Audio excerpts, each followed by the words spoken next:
Hello student, तो आज हम लोग देखने जा रहे हैं सबसे important unit heat and thermodynamics. अब ये दो पार्ट में रहेगा।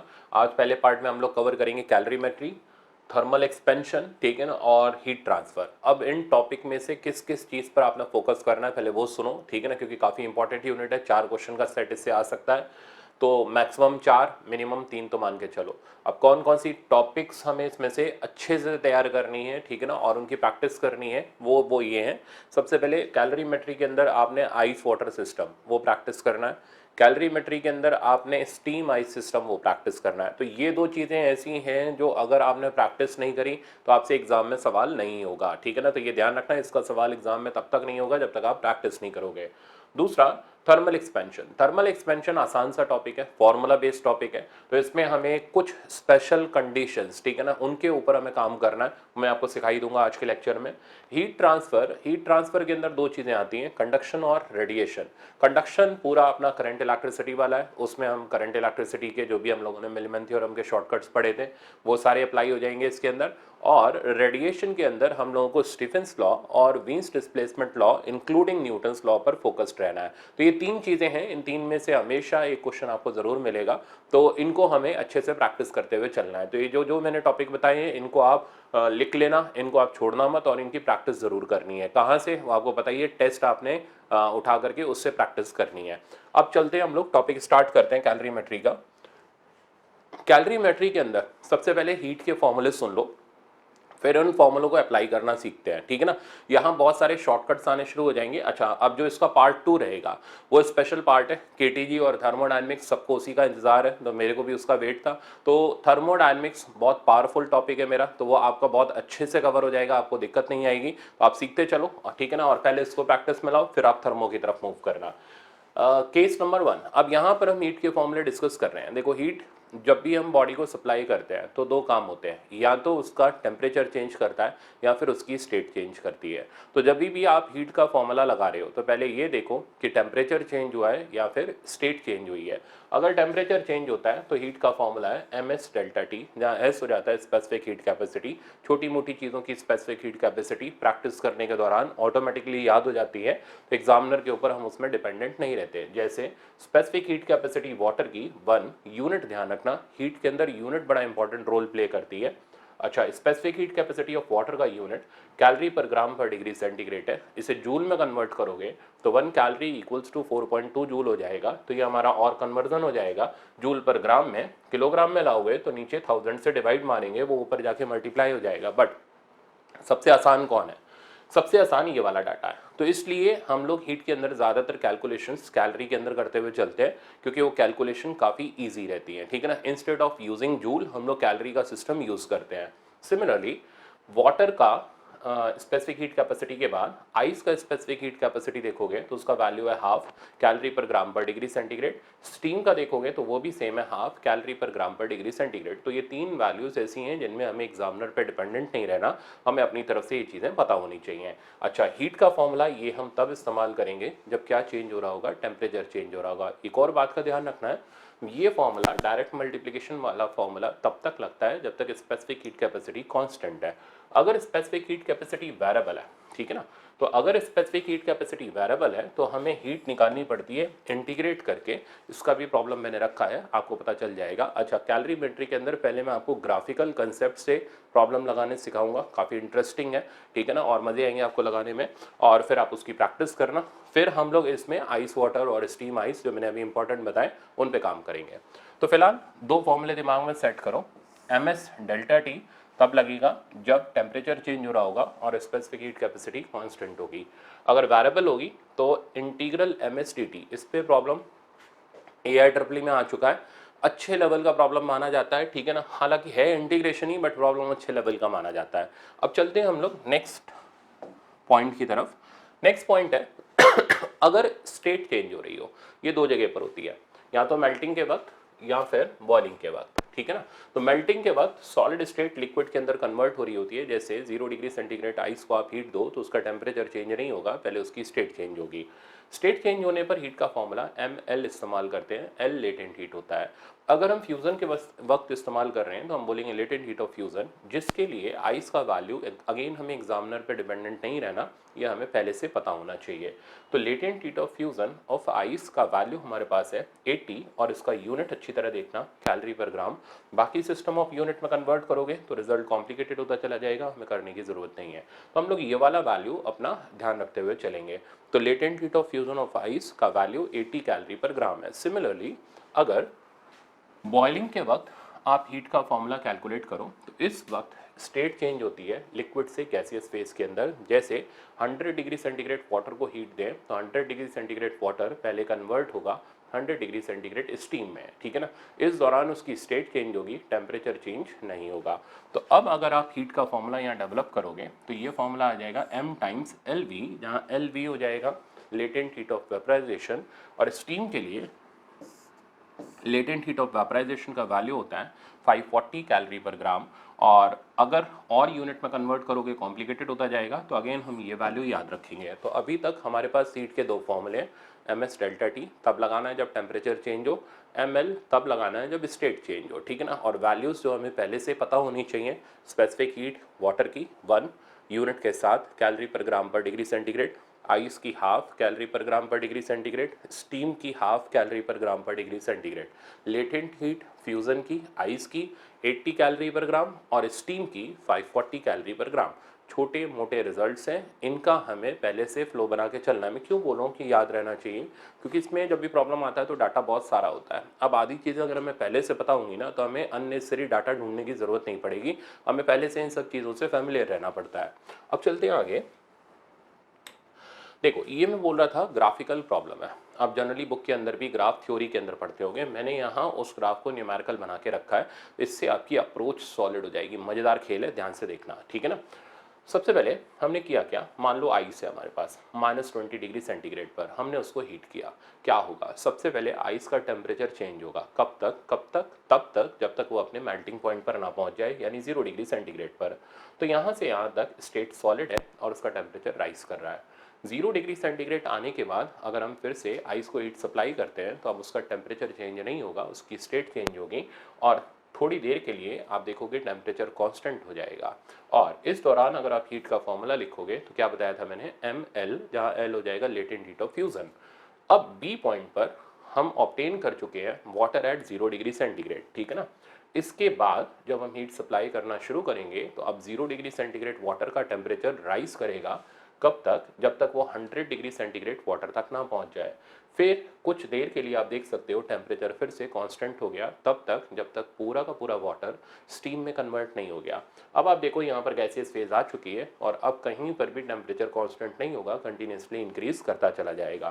तो ये पूरा टेम्परेचर टाइम डायग्राम है। अब आप न्यूमेरिकल पढ़ो, ठीक है ना। थ्योरी तो देखो, यही तो फायदा है, न्यूमेरिकल के साथ साथ थ्योरी आती चली जा रही है। अब देखो न्यूमेरिकल मजेदार पढ़ो। If heat is supplied at constant rate, ठीक, इसका मतलब heat is supplied at constant rate, तो rate at which heat is supplied dH/dt ये होती है पावर, ठीक है ना। तो पावर कांस्टेंट, आपको वो सर ये पावर यहाँ कहाँ से ले आए, ठीक है ना। तो यही तो खेल है इसका। आप एक छोटा सा एक्सपेरिमेंट लेके देखो, ठीक है, एक छोटा सा एग्जांपल लेके देखो डेली लाइफ का, आप जल्दी से रिलेट कर जाओगे। मान लो घर के अंदर गीजर है, तो गीजर जब मार्केट से लेने जाते हैं तो आप कहोगे सर हम तो कंपनी के हिसाब से लेते हैं। नहीं, कंपनी से मैटर नहीं करती, ठीक है माना करती है, बट गीजर का पावर मैटर करता है। तो हम जो भी इलेक्ट्रिकल अप्लायंस लेते हैं उसका पावर मैटर करता है कि भाई 1000 वाट का गीजर है या 1500 वाट का गीजर है या कितने वाट का गीजर है। तो कोई भी इलेक्ट्रिकल अप्लायंस जो हम यूज़ करते हैं उसका एक फिक्स्ड सर्टेन पावर होता है। लेट्स से दैट 2000 वाट है, तो अब उसमें गीजर में आप पानी डालोगे, कितने भी टेम्परेचर पर डालो कोई फर्क नहीं पड़ता, उसका काम है 2000 वाट के रेट से उसको एनर्जी सप्लाई करना। तो ये इस अप्लायंस का काम है। फिर चाहे वो 100 डिग्री सेंटीग्रेड पर वाटर डालो, चाहे 0 डिग्री सेंटीग्रेड पर, चाहे आप आईसी क्यों ना डाल दो, वही खेल मैंने यहाँ इस्तेमाल करा है। If heat is supplied at constant rate, मतलब अप्लायंस की पावर कांस्टेंट है और उस रेट से वो हीट को सप्लाई कर रहा है। To ice at -20 degree centigrade, find out time taken to change temperature of water from 0 to 100 degree centigrade. तो 0 से 100 डिग्री सेंटीग्रेड वाटर का टेम्परेचर कितनी देर में चेंज होगा, हमें उसके बारे में बताना है। अब देखो ये क्वेश्चन पढ़ के ऐसा लगता है कि हाँ कर लेंगे, पर जब अचानक से इस टाइप का क्वेश्चन आ जाए और आप भिड़ने की कोशिश करो, आपको 4 से 5 मिनट लगेंगे अगर दिमाग है, ठीक है ना, और आपने ऐसा सवाल प्रैक्टिस नहीं किया। हल्के फुल्के नॉर्मल लेवल के प्रॉब्लम प्रैक्टिस करके आप इस सवाल से भिड़ोगे, आपका सवाल नहीं होगा। आप सोचने में बहुत ज़्यादा टाइम लगा दोगे, एटलीस्ट 10 मिनट आपको लगेगा इसको सोचते सोचते, फिर कैलकुलेट करने में आपका टाइम जाएगा, तो अननेसेसरी आप 5 से 6 प्रॉब्लम लूज़ कर दोगे। तो इस तरीके का प्रॉब्लम अब कैसे अटैम्प्ट होता है एक लाइन के अंदर, अब मैं आपको सिखाता हूँ, सुनो। तो बेटा पावर कॉन्स्टेंट है ना, और पावर क्या चीज़ होती है, हीट सप्लाइड पर यूनिट टाइम, यानी हीट पर यूनिट टाइम का रेशियो कांस्टेंट है। अब करेंगे क्या, क्या हमें एग्जामिनर ने पावर दे रखी है, नहीं दे रखी, बस उसने ये शब्द बोला है पावर इज कांस्टेंट। अब हमें निकालना है वो टाइम जितनी देर में वाटर का टेम्परेचर 0 से 100 जाएगा। अब वाटर का टेम्परेचर 0 से 100 कहाँ से कहाँ जा रहा है, बी से सी के दौरान, तो बी से सी के दौरान का हमें टाइम निकालना है। पावर उसने दे नहीं रखी। अब अप्रोच बहुत ध्यान से मेरी सुनना, ठीक है ना। अब क्या होगा, किसी न किसी जगह का वो आपको टाइम देगा। अगर एग्जामिनर ने, मैं पहले बता रहा हूँ, एग्जामिनर का माइंडसेट इसी तरीके का होता है, ठीक है ना, ध्यान से सुनना। अगर उसने पावर दे रखी है तो आप सीधे सीधे टाइम निकाल सकते हो by using heat by time.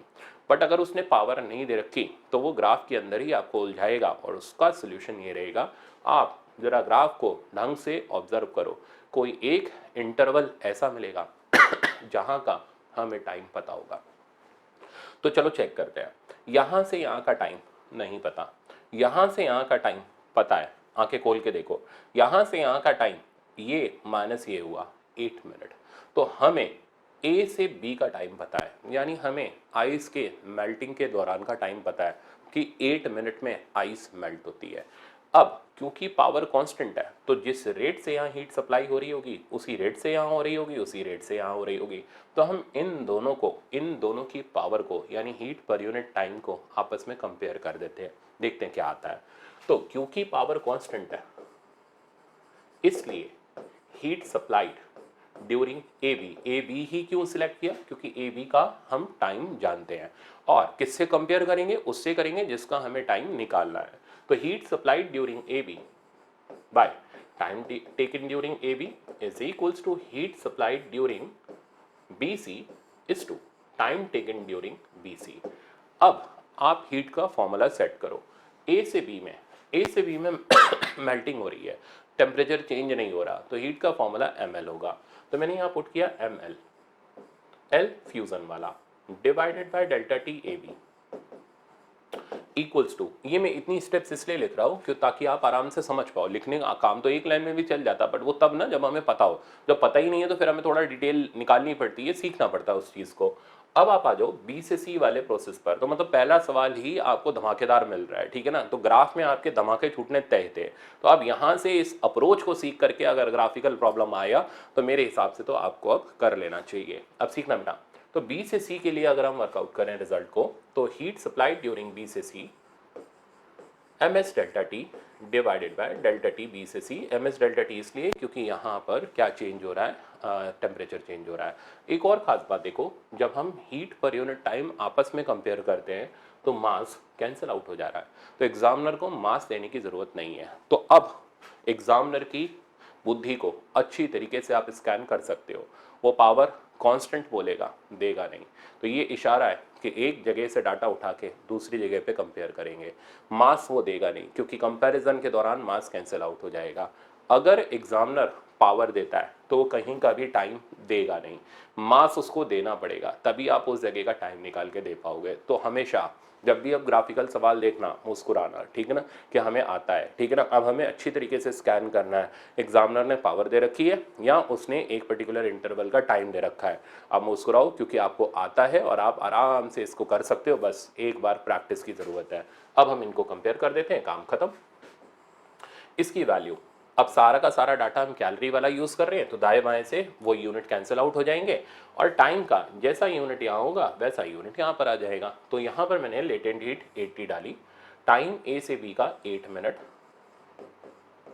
Is equals to specific heat 1 delta T हो गया बी से सी में 100, क्योंकि 0 से 100 गया है, तो 100 divided by delta T B से सी। आप देखो कितना आसान है ना। ये यहाँ से गया 10, 10 इधर से गया, और टाइम टेकन ड्यूरिंग बी से सी हमारे पास बिल्कुल आराम से आ गया, which is equals to 10 minute. और ये हमें पूरे 4 नंबर दे करके जा सकता है। ऐसा प्रॉब्लम एडवांस थिंकिंग प्रॉब्लम माना जाता है, और ये तब अटैम्प्ट होता है जब हमने पहले से क्लासरूम में ऐसे सवालों की प्रैक्टिस कर रखी हो। तो ये आपका पहला काम का सवाल मैंने आपको दिया। अब चलते हैं नेक्स्ट पर। तो मेरे ख्याल से अप्रोच अच्छे से आ गई होगी। इसी तरह आराम आराम से इसको सीखते रहना। लो, जिसका इंतजार था वो सवाल आ गया, बस अंडरलाइन चीज चेक करो। स्पेसिफिक हीट दे रखी है A plus B T, same as it is, ऐसा ही कंसेप्ट AIEEE में यूज किया गया था। वेरिएबल स्पेसिफिक हीट कैपेसिटी है, टेम्परेचर चेंज कर रहा है T से 2T पर, हमें हीट सप्लाइड पता करनी है। अब MS डेल्टा टी नहीं लगा सकते क्योंकि स्पेसिफिक हीट वेरिएबल है, तो हमें इंटीग्रल MS dt यूज करना पड़ेगा, ठीक है ना। अब इसमें हम सारा डाटा सब्स्टिट्यूट कर देते हैं। इंटीग्रल मास हमें क्वेश्चन में गिवन है m, स्पेसिफिक हो गया A प्लस बी टी, और साथ में हमारे पास आ गया dt, टेम्परेचर हो गया T से 2T, ठीक है ना। अब तो सिंपल इंटीग्रेशन है और आप आराम से इसको खत्म कर लोगे। m यहाँ पर मैं इस ब्रैकेट को ओपन कर दे रहा हूँ, जिन बच्चों को इंटीग्रेशन कमजोर है वो ध्यान से देख लेना। A dt plus BT dt और लिमिट T से 2T, सिमिलरली T से 2T, बस अब इंटीग्रेशन कर दो। तो delta Q is equals to m bracket A, यहाँ पर आ गया dt की जगह t, ठीक है ना, और upper limit minus lower limit put करें तो 2t माइनस टी, प्लस यहाँ आ गया b, और t dt का इंटीग्रेशन कितना हो गया t स्क्वायर बाय 2 यहीं रहने दिया, और upper limit that means 4t square minus T square इधर हो गया। अब बेटा हम लोग सिंप्लीफाई करेंगे तो ये बनेगा m AT, और इधर बनेगा b बाई 2 और 3t स्क्वायर। तो फाइनल आंसर हमारे पास हीट का आ गया m AT plus 3 by 2 BT square. तो आपने वेरिएबल स्पेसिफिक हीट कैपेसिटी का प्रॉब्लम भी देख लिया, पर मेरे ख्याल से आपको ये ज़्यादा आसान लगा होगा एज कंपैरिजन टू पिछला वाला, क्योंकि पिछले वाले में दिमाग इस्तेमाल हो गया, इसमें कुछ खास दिमाग लगा नहीं। इसमें बस खाली हमें पता होना चाहिए, इंटीग्रेशन आना चाहिए, सवाल का आंसर आ जाएगा। बहरहाल हमें आना सब कुछ चाहिए। तो ये तो शुरुआत है, अभी आगे आगे चलो देखो क्या क्या मिलता है इस पर। नेक्स्ट अब मैं आपको शॉर्टकट देने जा रहा हूँ, ठीक है ना। इस शॉर्टकट से आप इक्विलिब्रियम टेम्परेचर के सवालों को कर सकते हो। आप में से जो बच्चे प्रिंसिपल ऑफ कैलोरीमेट्री इस्तेमाल करते हो, आज से आपको ज़रूरत नहीं रहेगी। उसका एक लॉजिक मैं आपको दूंगा क्यों ज़रूरत नहीं रहेगी, ठीक है ना। अब ऐसा नहीं कि मेरे को कैलोरीमेट्री का प्रिंसिपल नहीं आता है, लगाया भी हुआ है, बट एलर्जी ये है कि भाई बहुत ज़्यादा टाइम ले लेता है, ठीक है ना, और हमारे पास टाइम होता नहीं है। तो इसलिए कुछ ना कुछ हमें रिजल्ट्स ऐसे बनाने पड़ते हैं जिससे एग्जाम में हमारा टाइम सेव हो। तो उनमें से एक फॉर्मूला मैं आपको देता हूँ। फिलहाल कैलोरीमेट्री के बारे में सुनो, ठीक है ना। पहले कैलोरीमीटर क्या होता है इसके बारे में सुनो। मैंने क्लास में भी ये कई बच्चों से पूछा था कैलोरीमीटर क्या होता है, तो कई बच्चे कैलोरीमीटर बताने में अटक जाते हैं कि यार कैलोरीमीटर कौन सी भला होती है, नाम तो सुन लेते हैं, होता क्या है एक्चुअली में। कैलोरीमीटर एक नॉर्मल मेटल का वेसल होता है। ग्लास ले लो, अब वो ग्लास स्टील की जगह कॉपर का ले लो, तो इन जनरल कॉपर का एक सिलेंड्रिकल ग्लास या नॉर्मल ग्लास हमारे लिए कैलोरीमीटर का काम करता है, ठीक, प्लास्टिक का नहीं। और इसको हम चारों तरफ से इंसुलेट कर देते हैं, मतलब हम मान के चलते हैं कि जो भी हीट है वो सराउंडिंग में लॉस नहीं हो रही। अब हम एक हीटेड ऑब्जेक्ट को इसके अंदर डालते हैं जिसमें पहले से पानी पड़ा हुआ है। अब क्या होता है, हीट हॉट बॉडी या जो बॉडी ज़्यादा टेम्परेचर पर होती है वो हीट देती है, और जो बॉडी कम टेम्परेचर पर होती है वो हीट लेती है। और ये प्रोसेस तब तक चलता है जब तक एक इक्विलिब्रियम टेम्परेचर ना आ जाए। इक्विलिब्रियम टेम्परेचर पर जिस रेट से हॉट बॉडी हीट दे रही होती है उस रेट से कोल्ड बॉडी ले रही होती है, और दोनों ही आपस में जो हीट लेते देते हैं वो नेट रेट हमारे पास जीरो हो जाता है। तो इक्विलिब्रियम पर ऐसा नहीं होता हीट नहीं आ रही, तो जिस रेट से हॉट से कोल्ड की तरफ आ रही है उसी रेट से कोल्ड से हॉट की तरफ जा रही है, ठीक है ना, और नेट रेट उस वक्त जीरो हो जाता है। अब कैसे हम प्रिंसिपल ऑफ कैलोरीमेट्री निकालते हैं, उसका तरीका ये होता है, ठीक है ना। Heat given by object at high temperature is equals to heat taken by object at cold temperature. तो सबसे पहले जितनी भी बॉडीज इन्वॉल्व हैं हीट लेने और देने के प्रोसेस में, सबसे पहले उनका MST का डाटा कलेक्ट कर लो। अच्छा, एक बात का ध्यान रखना, इसमें जो मेरा पहला शॉर्टकट है इसमें हम स्टेट चेंज नहीं ले रहे, ठीक है ना, कान खोल के सुनना। स्टेट चेंज वाले सवाल अलग कंसेप्ट से होते हैं, इससे नहीं होते। तो अगर आपने गलती से लगा दिया ये स्टेट चेंज के दौरान तो फिर आपका सवाल गलत हो जाएगा, भगवान भी नहीं बचा पाएंगे। इसलिए कान खोल के बातें सुनना। तो this thing is applied under certain conditions, और वो कंडीशन ये है कि स्टेट चेंज नहीं होनी चाहिए, ठीक है ना। अगर स्टेट चेंज होती है तो उन सवालों के कंसेप्ट अलग बनते हैं, उनको हम अलग तरीके से कैलोरीमेट्री के अंदर सॉल्व करते हैं, मैं आगे सिखाऊंगा। फिलहाल तो हमने तीनों ऑब्जेक्ट्स का डेटा कलेक्ट किया। डेटा में क्या क्या चाहिए, मास, स्पेसिफिक हीट, टेम्परेचर। ये टेम्परेचर इनिशियल टेम्परेचर है। अब क्या हुआ, इसने हीट दी और इन दोनों ने हीट ली, तो इसका जो टेम्परेचर है वो कम हुआ और इन दोनों का टेम्परेचर राइज किया। अब जो इक्विलिब्रियम टेम्परेचर आया हमें वो निकालना है। ये निकालने के लिए हमने heat given by third body, heat taken by second और फर्स्ट बॉडी लिया, हीट का फॉर्मूला लगाया। अब पता क्या है एलर्जी क्या है, तो एलर्जी एक तो पहले ये देखते जाओ किसने हीट दी किसने हीट ली, फिर वो फॉर्मूला लगाओ, फिर इनसे फिल्टर करते हुए टी इक्विलिब्रियम निकालो। यहाँ खर्च हो जाते हैं पूरे 5 मिनट, मतलब एक बकवास सवाल 5 मिनट आपका वेस्ट करेगा। तो ये फाइनल रिजल्ट आता है, तो इसको लगा दो। इससे ये नहीं सोचना पड़ता किसने किसने हीट दी किसने हीट ली, कितनी हीट दी कितनी हीट ली, डायरेक्ट एक लाइन में काम चल जाता है। तो अगर आप इक्विलिब्रियम टेम्परेचर फाइंड आउट करना चाहते हो, मैं वापस से बोल रहा हूँ, अंडर सर्टेन कंडीशन जब स्टेट चेंज ना हो, तो इस इक्विलिब्रियम टेम्परेचर को निकालने का शॉर्टकट है sigma M S T by sigma M S, ठीक है ना। तो sigma M S T by sigma M S लगा दो, सोचना नहीं पड़ेगा कि किसने हीट दी किसने हीट ली, डायरेक्ट आपके पास आंसर आएगा। अब प्रैक्टिस कराता हूँ, देखो। तो पहला प्रॉब्लम प्रैक्टिस के लिए है, a liquid of mass m and specific heat c is heated to temperature t। तो हमें इस बॉडी का MST का डाटा पता है, तो एक बॉक्स बनाओ और यहाँ पर उसका MST लिख लो। ये इसलिए क्योंकि आप देख रहे हो ना लेंथ बहुत ज़्यादा है, हमें बहुत सारे डाटा बार बार क्वेश्चन में पढ़ने पड़ेंगे, अननेसेसरी टाइम जाएगा। तो पहले ही डाटा फिल्टर करके एक जगह पर लिख लो। तो लिक्विड 1 का मास m है, स्पेसिफिक c है, टेम्परेचर इनिशियल t है, ठीक है। अब आगे another liquid of mass m/2, दूसरे लिक्विड का मास m/2 है, स्पेसिफिक 2c है, टेम्परेचर 2t है, ठीक है ना। इन दोनों को मिक्स किया गया, कोई तीसरी बॉडी हीट लेन देन के लिए यहाँ रिस्पॉन्सिबल नहीं है, ठीक है ना। If these two liquids are mixed the resulting temperature of the mixer, state change होने का यहाँ कोई चांस नहीं है। तो हमें इक्विलिब्रियम टेम्परेचर निकालना है। अच्छा, कई बार किस्मत बड़ी जोरदार चल रही होती है, अब मैं आपको उसके बारे में बता दूं कि बिना कैलकुलेशन के भी आंसर लिख सकते हो। देखो बेटा, जो इक्विलिब्रियम टेम्परेचर आएगा वो इन दोनों के बीच में आएगा। तो 2t और t के बीच में अगर एक ही ऑप्शन मिलता है, नन ऑफ दीज नहीं होता, टिक मार दो, ठीक है ना। सोचने की जरूरत नहीं है, रुक के देखने की जरूरत नहीं है, टिक मारो बढ़ जाओ आगे, ठीक है ना। बट अगर बहुत सारे ऑप्शन है तो फिर यार करना पड़ेगा। तो t और 2t के बीच में अब कौन कौन से ऑप्शन है, ये तो नहीं है क्योंकि t से छोटा है, ये हमारा 5 समथिंग 1 पॉइंट समथिंग है, यानी ये ऑप्शन हमारा t और 2t के बीच में है। ये ऑप्शन t से छोटा है तो ये दोनों तो नहीं होने, ये ऑप्शन हमारा t और 2t के बीच में है। कम से कम 50-50 लाइफलाइन तो मिल गई कि अब यार 8 5/t या 3t/2 में से एक आंसर होगा। अब क्या अगर एक ही होता है ऐसा तो फिर यार टिक मारो और आगे निकल लो, सॉल्व करने की भी जरूरत नहीं है। बट अगर एक से ज्यादा है तो करना पड़ेगा। बट अब इतना तो तय है, निगेटिव तो नहीं होना, ये तो तय है कि इन दोनों में से कोई एक आंसर है और वो हमें सॉल्व करके अब निकालना पड़ेगा। तो चलो करते हैं। तो T equilibrium formula sigma MST by sigma MS। अब मैं इसकी वैल्यू सिंप्लीफाई करता हूँ, सिग्मा MST। अब देखो एक जगह लिखे होने से बड़ा फायदा मिल गया, हमें कुछ हौच पौच नहीं होना पड़ा, हमें इधर उधर वापस से झांकना नहीं पड़ा, M कितना है, S कितना है, T कितना है, ठीक है ना। तो ये इसका फायदा होता है, आप ऐसे बॉक्स में एक जगह डाटा कलेक्ट कर लो। तो सिग्मा MST, तो पहले का आ गया MCT प्लस दूसरे का हो गया m/2 2c and 2t divided by sigma MS। अब हर किसी का MS, तो इसका हो गया m/c plus m/2 into 2c। अब करते हैं सिंप्लीफाई, तो ये तो पढ़ा रहने दो MCT और इधर ये गया और इधर 2MCT और नीचे हमारे पास ये यहाँ से गया और इधर 2MC आ गया। तो T इक्विलिब्रियम का वैल्यू हमारे पास आ गया 3MCT डिवाइडेड बाय 2M और C, M और C वाला डाटा कटा, आंसर बचा 3t/2। आगे ना पूरे 4 नंबर। तो इस तरीके से करके आप इक्विलिब्रियम टेम्परेचर का सवाल कर सकते हो। अब जो बच्चे हीट इसने दी उसने ली, वो बेचारे बिजी हो जाते हैं कि यार यहाँ से हम इस डाटा को फिल्टर करेंगे, वहां से वो करेंगे, और गड़बड़ी के चांसेस मैक्सिमम होते हैं। उनका इसमें हमेशा ज्यादातर नेगेटिव होता है सवाल। तो मेरे ख्याल से अब आप इस टेक्निक से चलते हुए नेगेटिव तो नहीं करोगे। अब आते हैं हम इसके बड़े प्रॉब्लम पर। ये तो था छोटा। देखो बेटा, इस तरीके का प्रॉब्लम अगर एग्जाम में आया, ठीक है ना, फर्स्ट अटेम्प्ट में मत करो, सर्कल बना दो या एक टिक मार दो कि हम इसको बाद में करेंगे, क्योंकि ये टाइम लेगा ही लेगा। ये प्रॉब्लम अच्छा प्रॉब्लम है, ठीक है ना, और आपको अच्छे की पहचान में करा देता हूं। पढ़ो, ये कहता है equal masses of 3 liquid A, B and C। तो 3 लिक्विड की बात चल रही है, तो तीनों के मासेस सेम है, M हमने अपनी तरफ से मान लिया, उसने नहीं दिए।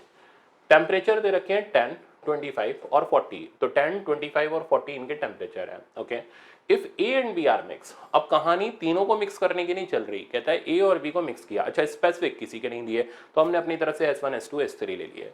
कहता है if A and B are mixed equilibrium temperature is 15, तो इन दोनों को मिक्स करने पर टेम्परेचर 15 मिल रहा है, उनके बीच में ही आ रहा है। If B and C are mixed equilibrium temperature is 30, इन दोनों को मिक्स करने पर 30 का टेम्परेचर आ रहा है। कहता है find out equilibrium temperature when A and C are mix, तो इन दोनों को मिक्स करने पर इक्विलिब्रियम टेम्परेचर कितना होगा वो बताओ। ये सवाल एक लेंथी सवाल माना जाता है, कारण यहां हमें इक्विलिब्रियम टेम्परेचर दे रखा है, हम कंडीशन यूज करते हुए S1 और S2 का रिलेशन निकालेंगे, ध्यान से सुनना अप्रोच। फिर यहां का इक्विलिब्रियम यूज करते हुए S2 और S3 का अप्रोच निकालेंगे, इनका रिलेशन निकालेंगे। फिर इसमें इस रिलेशन को पुट करते हुए इक्विलिब्रियम टेम्परेचर निकालेंगे। सवाल 3 स्टेप में पूरा होगा, 1.5 मिनट खाएगा, ठीक है ना। इसलिए मैंने बोला फर्स्ट अटैम्प्ट में ऐसा प्रॉब्लम नहीं करना। अब वो पहचान आपको तभी होगी जब आप प्रैक्टिस करोगे, टेस्ट दोगे। अब बिना टेस्ट दिए हवा में उड़ते हुए वहां एग्जाम में चले जाओगे तो फिर झटका लगेगा, ठीक है ना। इसलिए बोल रहा हूँ बेटा प्रैक्टिस करो, प्रैक्टिस नहीं करोगे तो आपको अच्छे सवालों का पता नहीं चलेगा, कौन से पहले करने कौन से बाद में करने उनका आइडिया नहीं रहेगा। फिर आपका क्या होगा, नंबर कम आएगा, फिर बाद में रोगे कि यार थोड़ी सी मेहनत कर लेते तो हमारे अच्छे वाले कॉलेज में हमें एडमिशन मिल जाता जो हमने बचपन से सोच रखा है। तो बस थोड़ी सी मेहनत कर लो, अब तो टाइम भी है आपके पास ना, तो आ जाओ चलो सिंप्लीफाई करते हैं। तो इस इक्विलिब्रियम टेम्परेचर का फॉर्मूला यूज करते हैं। तो A एंड B, तो A और B की मिक्सिंग के दौरान इक्विलिब्रियम टेम्परेचर हमारे पास 15 है, तो मैं डायरेक्ट इक्वेशन यूज कर रहा हूँ। कौन सी equation, sigma MST by sigma MS। तो सिग्मा MST, तो MST हो गया 10 MS1, इसका MST हो गया 25 MS2। अब नीचे सिग्मा MS, तो इसका हो गया MS1 प्लस MS2। बड़े संभाल के पेशेंस के साथ कैलकुलेशन करना, हड़बड़ तड़बड़ में मत करना, सवाल गलत हो जाएगा। अब इसको उधर ट्रांसफर करो, 15S1 plus 15S2 equals to 10S1 plus 25S2, ठीक है ना। S1 वाला S1 की तरफ ले जाओ, S2 वाला S2 की तरफ लाओ, ये यहाँ आएगा, तो 5S1 इज इक्वल्स टू 15 और ये बचेगा 10S2, और फाइनल आ गया S1 equals to twice of S2। अब ये स्टेज 1 हमने पार करी, जिसमें A और B की मिक्सिंग करके हमने उनकी स्पेसिफिक हीट का रिलेशन निकाल लिया। अब बारी आती है B एंड C, ये होगी फर्स्ट स्टेज। तो दूसरी स्टेज में चलते हैं और सेम तरीके से हम B और C के लिए रिजल्ट को निकालते हैं। B और C का इक्विलिब्रियम टेम्परेचर हो गया 30 इक्वल्स टू, इसका MST हो गया 25 MS2 और नेक्स्ट का हो गया 40 MS3 डिवाइडेड बाय मेरे पास आ गया सिग्मा MS, यानी इसका MS2 और MS3। आप बच्चे लोग एक काम करना, खाली देखते मत रहना, क्योंकि ये सवाल प्रैक्टिस मांगते हैं। तो अगर आप लेक्चर देख रहे हो तो साथ साथ कॉपी पेन चलाते रहो, ठीक है ना। जैसे जैसे मैं करता जा रहा हूँ आप कम से कम आंसर तो वेरीफाई करते रहो। तो M वाला पार्ट कैंसिल आउट हो गया, इसको इधर ट्रांसफर किया, तो 30S2 plus 30S3 equals to 25S2 plus 40S3। अब आप S2 वाला S2 की साइड लाओ और इसको इधर ले जाओ, तो ये बना मेरे पास 5S2 इक्वल्स टू इधर आ गया 10S3 and again S2 equals to twice of S3, ठीक। तो अब मेरे पास S1 S2 और S3 के सारे रिलेशन आ चुके हैं। अब मेरे को कैलकुलेट करना इक्विलिब्रियम, इसलिए मैं अब समझ आया ना कि क्यों ये सवाल पहले अटेम्प्ट में नहीं करना, क्योंकि टाइम खाएगा कितने। अब सोचो जिन बच्चों को उस आदत है कि इसने हीट दी उसने हीट ली, तो उनके तो बेचारों के यहाँ काम ही लग जाते हैं, ठीक है ना। वो लगे ही रहते हैं और मेरे ख्याल से 10-15 मिनट से तो पहले उनका आना भी नहीं आंसर। तो इसलिए ऐसे तरीके भी ज़रूरी हैं, हमें ये पता होना भी ज़रूरी है कि हमें कौन सा प्रॉब्लम कब उठाना है, किस वक्त सॉल्व करना है। अब चलते हैं, A एंड C का इक्विलिब्रियम टेम्परेचर हमें निकालना है। तो इसका MST हो गया 10 MS1 plus 40 MS3 divided by MS1 plus MS3। M वाला पार्ट कैंसिल आउट हो गया। अब हमें इसमें डाटा सेट करना है, तो मैं S1 की जगह पुट कर दे रहा हूँ, तो T इक्विलिब्रियम आ गया। S1 की जगह मैंने ये डाला, तो ये बना 20S2। अब 40 S3 की जगह पे मैं S2 वाला डाल दे रहा हूँ, तो S3 की वैल्यू होगी S2/2, तो 40 into S2/2 divided by twice S2 plus S2/2। अब करते हैं सिंप्लीफाई, ये इधर गया 20 बचा, 20 और 20 हो गया 40 S2 डिवाइडेड बाय नीचे आ गया बेटा 5S2/2, ये यहाँ से गया ऊपर आया 8 इंटू 2, आंसर आ गया 16 डिग्री सेंटीग्रेड, ठीक। तो अब इसका ऑप्शन हमारे पास हो गया डी करेक्ट। पर आपने देखा सवाल पूरी की पूरी मेहनत मांग रहा था, प्रैक्टिस जबरदस्त होनी चाहिए, तब ऐसा सवाल हमारी ग्रिप में आता है। तो हीट एंड थर्मोडायनेमिक्स ऐसा ही है, आपको करनी पड़ेगी प्रैक्टिस, ठीक है ना। नहीं मैं तो करवाऊंगा ही, बट आप जब तक खुद नहीं करोगे तब तक थर्मोडायनेमिक्स में सपने देखना बेकार है कि हमारे नंबर आएंगे। अगर मेरे साथ प्रैक्टिस करके तो 100% आएंगे। तो अब आपका काम क्या है, एक बार फिर से इस चीज को रिवाइज करना, प्रैक्टिस करना, ठीक है ना। तो ये अच्छा सवाल था, 2 लिक्विड मिक्स कर दिए गए और इक्विलिब्रियम पूछ लिया गया, वो घटिया सवाल था। तो अब अच्छे सवाल और घटिया सवाल का डिफरेंस पता चल गया। अब चलते हैं अगले कंसेप्ट पर। नेक्स्ट है इस टाइप का प्रॉब्लम देखो कहाँ का उठाया है, IIT 2003 का। तो इसी से मैं जनरली क्लास के अंदर थ्योरी बना करके पढ़ाता हूँ, इसी से मैं जनरली आइस वाटर सिस्टम सिखाता हूँ। तो जब सबको सिखा रहा हूँ तो आप भी उसी से सीखो, ठीक है ना। तो तरीका ये है, ये कहता है 2 kg ice at -20 degree centigrade. तो डाटा हमें आइस का दे रखा है, 2 kg आइस है, -20 डिग्री सेंटीग्रेड टेम्परेचर पर है, is mixed with 5 kg water at +20 degree centigrade. हमें पता करना है इक्विलिब्रियम कंपोजिशन कितना होगा, टेम्परेचर कितना होगा, क्या हमारे पास आइस अवेलेबल रहेगी, कितना हमारे पास वाटर रहेगा। ऐसे प्रॉब्लम को करने के लिए हमें एक काम करना पड़ता है, वो काम ये होता है, हम इसमें सारी चीज़ को एक रेफरेंस पॉइंट पर ले आते हैं। तो आइस वाटर सिस्टम में reference point 0 degree centigrade water काम करता है। तो हम करेंगे क्या, ध्यान से सुनना। एक तरफ से आइस को उठा करके 0 डिग्री सेंटीग्रेड वाटर पर लाएंगे। अच्छा एक बात और ध्यान से मेरी सुनना, इस सवाल को सीखने के बाद, ठीक है ना, आप कम से कम 5 सवाल लाइन से आइस वाटर सिस्टम के करोगे कम से कम, ठीक है ना। और प्रैक्टिस के लिए मेरे टेस्ट में से मैं क्वेश्चन दूंगा, वो आप कर लेना, उनको करके उनका सोल्यूशन देख के उनका आंसर मिलाना, तब आपके ग्रिप में आएगा आइस वाटर सिस्टम। इस एक सवाल से सीखने के बाद उम्मीद मत लगाना, क्योंकि क्लास के अंदर जब मैं कराता हूं तो पूरा एक लेक्चर में आइस वाटर सिस्टम के लिए निकाल देता हूं कि इसमें भाई क्योंकि प्रैक्टिस की बात है, ठीक है ना। और मेरे करने के बाद जनरली क्या होता है, स्टूडेंट्स को करना पड़ता है वो सवाल, करने के बाद फिर वो कम से कम 5-6 सवाल दो, तब जाकर के किसी भी स्टूडेंट का परफेक्टली उसमें कंसेप्ट सही लगता है। तो इतनी प्रैक्टिस हम क्लास में करते हैं और वीडियो लेक्चर्स में करते हैं। अब क्योंकि क्रैश कोर्स है इसलिए मैं एक सवाल दे रहा हूं, बट प्रैक्टिस के लिए मैं आपको कंपैरेटिवली टेस्ट के अंदर के सवाल दे रहा हूं, तो कर जरूर लेना, छोड़ना मत आप। तो आइस वाटर सिस्टम के अंदर हम एक रेफरेंस डिसाइड करते हैं, वो रेफरेंस होता है 0 डिग्री सेंटीग्रेड वाटर। अब अप्रोच ये होती है, एक तरफ आइस है कितने भी टेम्परेचर पर हो, उसको उठा के 0 डिग्री सेंटीग्रेड वाटर पर लाओ, बिना सोचे बिना समझे। एक तरफ वाटर है, उसको उठा के 0 डिग्री सेंटीग्रेड वाटर पर लाओ, ठीक है ना। तो मतलब हर जगह से चीजों को उठा करके एक पर्टिकुलर पॉइंट पर लाओ। ऐसा नहीं कि 0 डिग्री सेंटीग्रेड वाटर, आप कुछ भी कर सकते हो, बट वो कुछ भी कराने का भी मेरे पास टाइम नहीं है। मैं इसमें कुछ भी करा दूं आपको, उससे आंसर आएगा, ठीक है ना। बट वो कुछ भी नहीं कराऊंगा, अभी मैं वही करा रहा हूं जो जनरली सॉल्यूशन आप बुक के अंदर देखोगे या मेरे टेस्ट के अंदर देखोगे। कुछ भी कराऊंगा तो फिर आप कंफ्यूज हो जाओगे। तो हमने आइस वाटर सिस्टम में रेफरेंस 0 डिग्री सेंटीग्रेड वाटर ले लिया। अब आइस को 0 डिग्री सेंटीग्रेड तक लाने के लिए हमें हीट देनी पड़ेगी, है ना। वाटर जब यहां से 0 डिग्री सेंटीग्रेड पर आएगा तो हीट देगा, तो वाटर हीट रिजेक्ट करेगा, आइस को हीट की रिक्वायरमेंट है, यानी आइस को हीट एक्सेप्ट करनी है, ठीक है ना। अब ये 0 डिग्री सेंटीग्रेड पर हम देखेंगे कि वाटर के पास कितनी हीट एनर्जी अवेलेबल है और आइस को कितनी हीट एनर्जी चाहिए। प्रिंसिपल ऑफ कैलोरीमेट्री क्या कहता है, अगर कोई चीज इक्विलिब्रियम में है, ठीक है ना, तो जितनी हीट हॉट बॉडी ने दी होगी उतनी कोल्ड बॉडी ने ली होगी और कोई भी हीट बचेगी नहीं, ठीक है ना। तो हीट पूरी तरीके से इन्वॉल्व हो चुकी होगी, ठीक है ना, उसमें हमारे पास कुछ भी अमाउंट लेफ्ट ओवर नहीं रहना चाहिए। तो 0 डिग्री सेंटीग्रेड पर आने के बाद अब हम देखेंगे वाटर ने कितनी हीट दी और आइस को कितनी हीट चाहिए, ठीक है ना। अगर हीट यहाँ बची रह गई तो इक्विलिब्रियम में टेम्परेचर 0 डिग्री सेंटीग्रेड नहीं रहेगा, हमें वो सारी हीट खर्च करके आनी पड़ेगी। अगर हीट कम पड़ गई तो फिर हमें और हीट एब्स्ट्रैक्ट करनी पड़ेगी। अब अगर हम 0 डिग्री सेंटीग्रेड वाटर से हीट एब्स्ट्रैक्ट करेंगे तो वो फ्रीज होना शुरू होगा, मतलब बर्फ में जाना शुरू कर देगा। बट ये सब बोलने से नहीं आएगा, मैं करके दिखाता हूँ, ठीक है ना, आपको अच्छे से समझ आ जाएगा।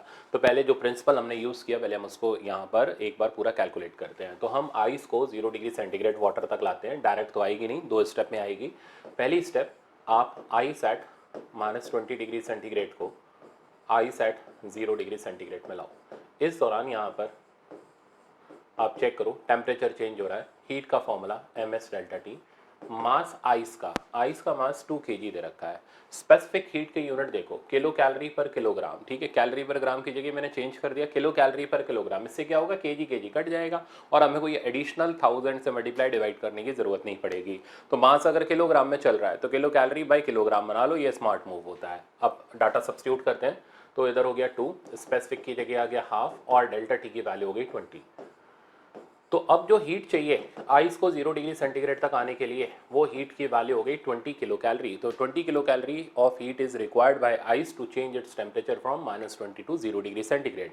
अब हम आते हैं सेकंड पार्ट पर, और सेकेंड पार्ट में हम आइस एट 0 डिग्री सेंटीग्रेड को मेल्ट करा देते हैं वाटर एट 0 डिग्री सेंटीग्रेड में। इस दौरान जो हीट चाहिए होगी उस हीट का फॉर्मूला हो गया ml, m की value again 2 kg, latent heat 80, अब यूनिट किलो कैलोरी पर किलोग्राम, आंसर आ गया 160 किलो कैलोरी। तो अगर हम आइस को पूरी तरह मेल्ट कराना चाहते हैं तो 20 kilo calorie plus 160 kilo calorie की एनर्जी की रिक्वायरमेंट है। अब देखें हमारे पास एनर्जी है कितनी, तो इसके लिए हम वाटर को 20 डिग्री सेंटीग्रेड से 0 डिग्री सेंटीग्रेड वाटर पर लाते हैं और इस दौरान जो हीट का फॉर्मूला लगेगा delta Q3 ms delta T। तो delta Q3 equals to m, mass of water आपको क्वेश्चन में दे रखा है, दिस इज 5 kg, स्पेसिफिक 1 हो गई, डेल्टा T 20 हो गया और यहाँ से हमारे पास डेल्टा Q3 आ गया 100 किलो कैलोरी। अब देखते हैं कि इस में हीट पूरी पड़ रही है, कम पड़ रही है या ज़्यादा है। तो 100 किलो कैलोरी की एनर्जी हमारे पास अवेलेबल है, ठीक है ना। अब खर्चा देखते हैं कि कहाँ कहाँ क्या क्या हमें स्पेंड करना है। तो 100 किलो कैलोरी की एनर्जी में से 20 किलो कैलोरी की एनर्जी हमने दे दी और ऐसा करने से आइस -20 से 0 डिग्री सेंटीग्रेड पर आ गई। अब हमारे पास बची 80 किलो कैलोरी की एनर्जी। वो 80 किलो कैलोरी की एनर्जी इनसफिशिएंट है पूरी आइस को मेल्ट कराने में। तो यहाँ से हमें पता चल रहा है कि पूरी आइस मेल्ट नहीं करेगी। तो कितनी आइस मेल्ट करेगी? उतनी आइस मेल्ट करेगी जितनी एनर्जी लेफ्ट ओवर होगी। अब आप बोलोगे सर आधी मेल्ट कर जाएगी, ठीक है, क्योंकि यहाँ पर आपको डाटा भी आधा ही दिख रहा है, पर मैं बोलूँगा जनरल कंसेप्ट लगाओ जिससे आगे ना फंसो। तो यहाँ पर जितनी एनर्जी बचे, ठीक है ना, तो अब हमारे हिसाब से एनर्जी जो लेफ्ट है हमारे पास, ठीक है ना, कितनी बची है? 100 में से 20 हमने इधर दे दिया, 80 बचा। अब वो 80 किलो कैलोरी की एनर्जी इनसफिशिएंट है पूरी आइस मेल्ट कराने के लिए। तो कोई पूछे कितनी बर्फ पिघलेगी, तो भाई जितनी एनर्जी अवेलेबल है 80 किलो कैलोरी, इससे बर्फ पिघलानी है, आइस मेल्ट करानी है। कितनी हमें नहीं पता, हमने m' डाल दिया क्योंकि आइस की मेल्टिंग के दौरान जो एनर्जी का फॉर्मूला होता है वो ml होता है। m' वो अमाउंट है जो इतनी एनर्जी से मेल्ट होएगा। अब m' की वैल्यू निकालोगे, L हो गया 80, डिवाइड करने पर 1 kg आ गया। तो 1 kg ऑफ आइस मेल्ट हो गई, ठीक है ना, और वो वाटर के अंदर कन्वर्ट हो गई। अब हम आते हैं इक्विलिब्रियम कंपोजिशन पर। इक्विलिब्रियम में हमारे पास टोटल आइस थी 2 kg, जिसमें से 1 kg मेल्ट हो गई। तो इक्विलिब्रियम में हमारे पास 1 kg आइस बची। इक्विलिब्रियम में हमारे पास वाटर कितना बचा? वाटर पहले से था 5 kg और 1 kg आइस मेल्ट होकर के वाटर में चली गई, दैट मीन 6 kg यहाँ पर वाटर हो गया। टेम्परेचर पूरे इक्विलिब्रियम का 0 डिग्री सेंटीग्रेड हो गया और हीट हमारे पास कुछ नहीं बची, सारी की सारी हीट एनर्जी इसमें यूटिलाइज हो गई। तो ये जगह इक्विलिब्रियम बन गई क्योंकि ना कोई हीट बची है, ना कोई हीट फालतू बची है, ना कोई हीट हमें उससे एब्स्ट्रैक्ट करनी है। तो this is the equilibrium condition और इस इक्विलिब्रियम कंडीशन में हमें मिल रहा है 1 kg ice, 6 kg water, equilibrium temperature 0 degree centigrade and no heat is left over. अब हमारा आंसर देखते हैं। तो हमें पता करना है इसमें क्या कैलकुलेट करना है, then final amount of water in the mixture. तो फाइनल अमाउंट ऑफ वाटर हमारे पास हो गया 6 kg। तो ये था आईआईटी का प्रॉब्लम जो आइस वाटर सिस्टम का था। अब स्टीम आइस सिस्टम में रेफरेंस 100 डिग्री सेंटीग्रेड वाटर भी हो सकता है, 0 डिग्री सेंटीग्रेड वाटर भी हो सकता है। वो डिपेंड करता है सर्कमस्टेंसेस के ऊपर कि कब किस सिचुएशन में कैसा मूव लेना है। स्टीम आइस जिसको आता है उसको आइस वाटर तो डेफिनेटली आता है, ठीक है ना। तो ये समझ लो स्टीम आइस सिस्टम इनका बाप है, ठीक है ना। ये जिसको आ गया उसको सब कुछ आ गया। तो आप देखना टेस्ट में मैंने बहुत सारे स्टीम आइस सिस्टम के सवाल दिए हुए हैं, आप जितनी प्रैक्टिस करोगे उतना मस्त हो जाओगे। अब मैं एक सवाल लगा के दिखाता हूँ। सबसे पहले हमें नहीं पता कि 0 डिग्री सेंटीग्रेड वाटर को रेफरेंस मानना है या 100 डिग्री सेंटीग्रेड वाटर को रेफरेंस मानना है। तो ये रेफरेंस का चक्कर क्या है, तो इसको कैसे हम यहाँ पर दूर करें, उसका तरीका हमारे पास क्या रहना चाहिए। चलो मैं इसको थोड़ा थोड़ा करके डिलीट करता हूँ। देखो सबसे पहला काम, आप यहाँ पर आओ, ठीक है ना, क्योंकि स्टीम ने हीट एनर्जी देनी है। हम स्टीम को 100 डिग्री सेंटीग्रेड से 100 डिग्री सेंटीग्रेड वाटर पर ले आते हैं। ऐसा करने पर हमें जो एनर्जी मिल गई 2700 कैलोरी की एनर्जी मिल गई, ठीक है ना। अब हम देखते हैं कि यहाँ पर कितना खर्चा हमें करना है, ठीक है ना। अगर हमें ऐसा लगा कि यहाँ पर जो एनर्जी का स्पेंड करना है वो बहुत ज़्यादा करना है, तो हम यहाँ से और एनर्जी विड्रॉ कर लेंगे। अब देखते चलना। तो फर्स्ट स्टेज थी, अच्छा दोनों को सेम पॉइंट पे लाना बहुत ज़रूरी है क्योंकि तभी हम कंपैरिजन कर पाएंगे कि यार स्टेटस क्या है। तो देखो आप, तो आइस को 0 डिग्री सेंटीग्रेड से हम वाटर एट 0 डिग्री सेंटीग्रेड पर लेकर के आते हैं। ऐसा करने के लिए हीट एनर्जी ml की लगी 480 कैलोरी। अभी हमें इधर से और एनर्जी विड्रॉ करने की जरूरत नहीं है क्योंकि यहाँ का खर्चा कम है। अब हम इसको लेके चलते हैं अगली स्टेज पर, यानी वाटर एट, अब आप देख रहे हो अगर सपोज करो यही 4800 कैलोरी होता तो हम इसको आगे नहीं बढ़ाते, इसको हम यहाँ से नीचे लाते 0 डिग्री सेंटीग्रेड वाटर तक। इसलिए बोलो ये मुश्किल कन्वर्जन है, इसके लिए प्रैक्टिस की बहुत जरूरत है। तो अब यहाँ पर वाटर एट 0 डिग्री सेंटीग्रेड को हम लाते हैं वाटर एट 100 डिग्री सेंटीग्रेड में और देखते हैं कितनी एनर्जी हमारे। अब देखो अब यहाँ पर भी वाटर 100 पर आ गया, यहाँ पर भी वाटर 100 पर आ गया, तो एक ही स्टेज पे पहुंच गए। फिर हम कंपैरिजन कर लेंगे कि भाई ये इक्विलिब्रियम है या इसमें हीट एनर्जी बच रही है या हीट एनर्जी हमें और लेनी है, ठीक है ना। तो यहाँ पर अगर हम डेल्टा Q2 निकालें तो फॉर्मूला MS डेल्टा T, मास आपको क्वेश्चन में दे ही रखा है 5 ग्राम है, 5 नहीं सॉरी 6 है, और स्पेसिफिक हो गया 1 और डेल्टा T का वैल्यू हो गया 100, तो आंसर आया 600। तो आप देखो यहाँ पर 480 कैलोरी की एनर्जी तो यहाँ चाहिए, 600 कैलोरी की एनर्जी यहाँ चाहिए, और सिस्टम 100 डिग्री सेंटीग्रेड पर ले आए हैं। तो एट 100 डिग्री सेंटीग्रेड, अब पूरा स्टेटस हम यहाँ पर लिखेंगे, ठीक है ना। तो एट 100 डिग्री सेंटीग्रेड जो वाटर है हमारे पास, उस वाटर का मास हो गया यहाँ से प्लस यहाँ से मिला करके 6 and 5 11 ग्राम। अब हीट एनर्जी कम पड़ रही है या बच गई, ठीक है ना। तो ये एनर्जी अभी भी इन दोनों से ज्यादा है, दैट मीन्स हमारे पास हीट एनर्जी अभी भी लेफ्ट है। तो हीट एनर्जी बच गई, कितनी एनर्जी बच गई, वो बची 2700 माइनस 800 माइनस 8 नहीं सॉरी 600 माइनस 480। तो यहां से हमारे पास बची हुई हीट एनर्जी का वैल्यू आ जाएगा, तो 2700 माइनस 1080, और इसे माइनस करने पर हमारे पास आ गया 0 और ये 6 आ गया, और आई थिंक इधर बचा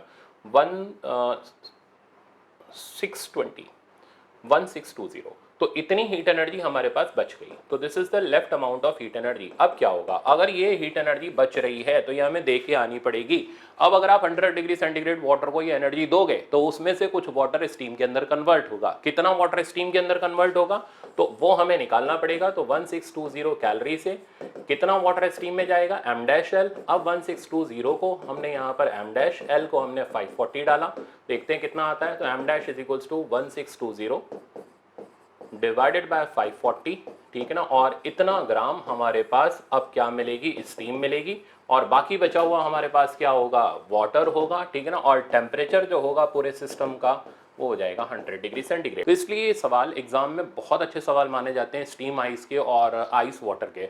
बट अब आप प्रैक्टिस करोगे तो आपका इसमें परफेक्शन आ जाएगा। अब मैं ले चल रहा हूँ नेक्स्ट कंसेप्ट पर।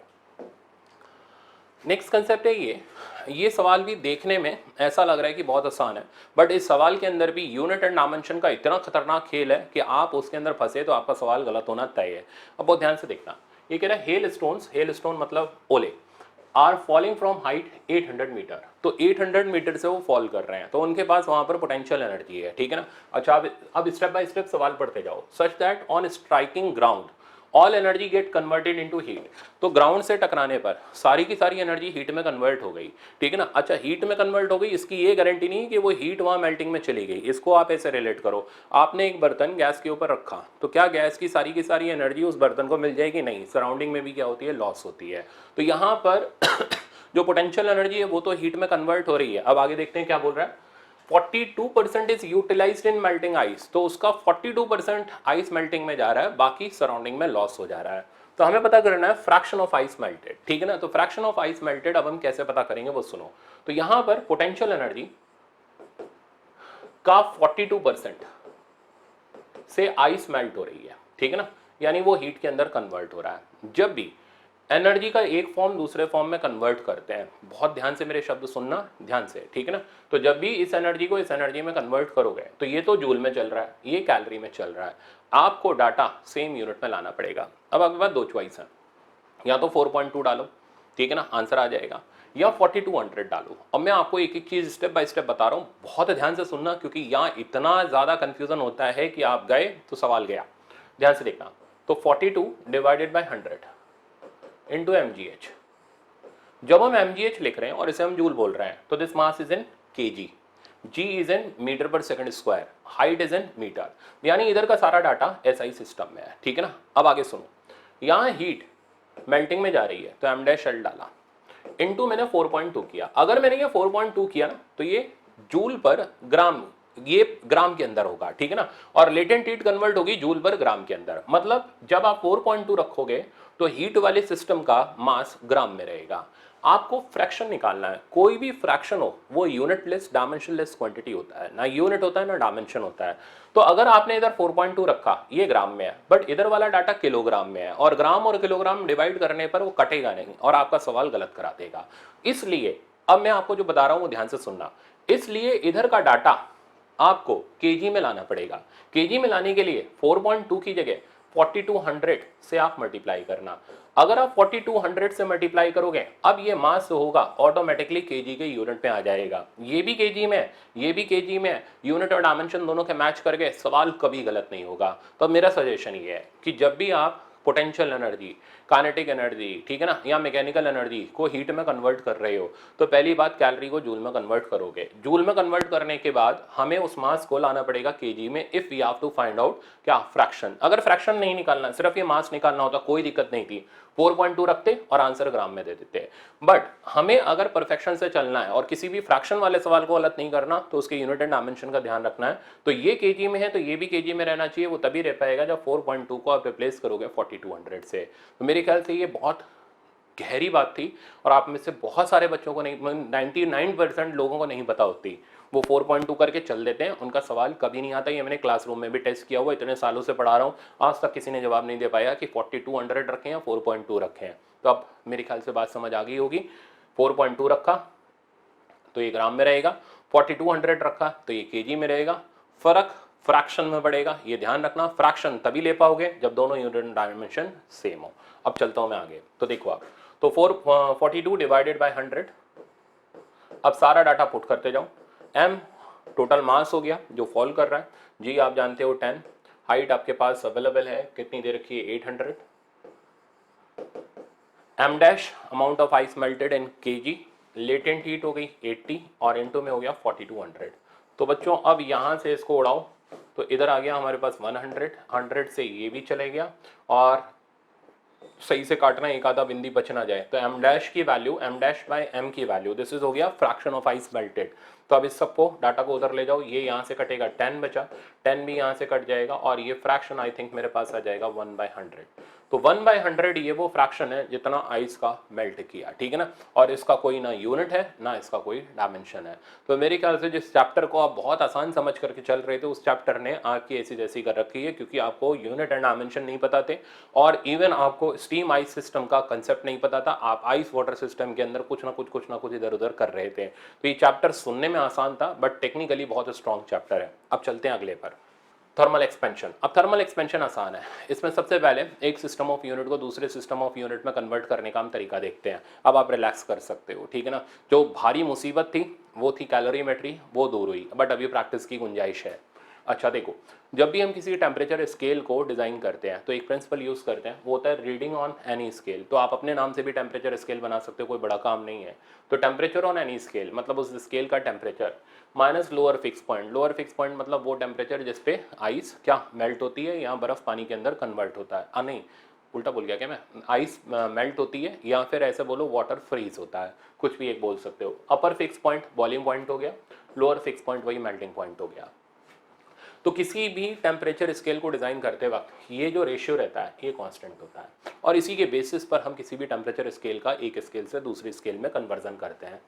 तो जो प्री डिफाइंड स्केल्स हैं इनमें से कुछ तो आपने पढ़ रखी हैं, कुछ आपने नहीं सुन रखी है, उनको आप देख लो, ये याद करनी पड़ती हैं। इनमें कोई हमारे पास कुछ ऑप्शन नहीं है, जो उन्होंने बना रखी है उसका हमें लोअर और upper fix point as it is लेना होता है। जैसे सेल्सियस स्केल का लोअर फिक्स पॉइंट यानी मेल्टिंग पॉइंट तो आप जानते हो 0 डिग्री सेंटीग्रेड और upper fix point boiling point 100 degree centigrade हो गया। डिफरेंस कितना आया यहाँ, नंबर ऑफ डिवीजन कितने आ गए हमारे पास, 100 आ गए, ठीक है ना। फॉरेनहाइट स्केल में लोअर फिक्स पॉइंट होता है 32, अपर फिक्स पॉइंट 212, यहाँ पर आ गए 180 डिवीजन। र्यूमर स्केल में 0 डिग्री और 80 डिग्री 80 डिवीजन आ गए। रैंकाइन स्केल में 460 रैंकाइन, 672 रैंकाइन, 212 डिवीजन आ गए। कैल्विन में 273, 373 डिवीजन, यहाँ पर 100 आ गए। अब करते क्या है, ये हमने पूरा का पूरा रिजल्ट यहाँ पर लिख रखा है। तो temperature in degree centigrade minus lower fix point वो हो गया अपना 0, अपर fix point minus lower fix point यानी 100 माइनस 0, नीचे 100 बचा। इसी तरह फॉरेनहाइट के लिए लिखा, कैल्विन के लिए लिखा, र्यूमर स्केल के लिए लिखा, रैंकाइन स्केल के लिए लिखा और सबका क्योंकि ये रेशियो कांस्टेंट होता है आपस में इक्वेट कर देते हैं। इससे हमारे पास ये रिजल्ट जनरेट होता है। तो C माइनस 100 डिवाइडेड बाय, ये तो याद नहीं होता, ठीक है, भूल जाते हैं, तो बेटर है कि आप ये रिजल्ट जनरल रिजल्ट इस तरीके का याद कर लो या फिर आप ये फॉर्मूला याद कर लो। इससे आपका एक टेम्परेचर से दूसरे टेम्परेचर का कन्वर्जन ईजिली कन्वर्ट हो जाएगा। अब मैं आपको प्रॉब्लम दिखाता हूँ।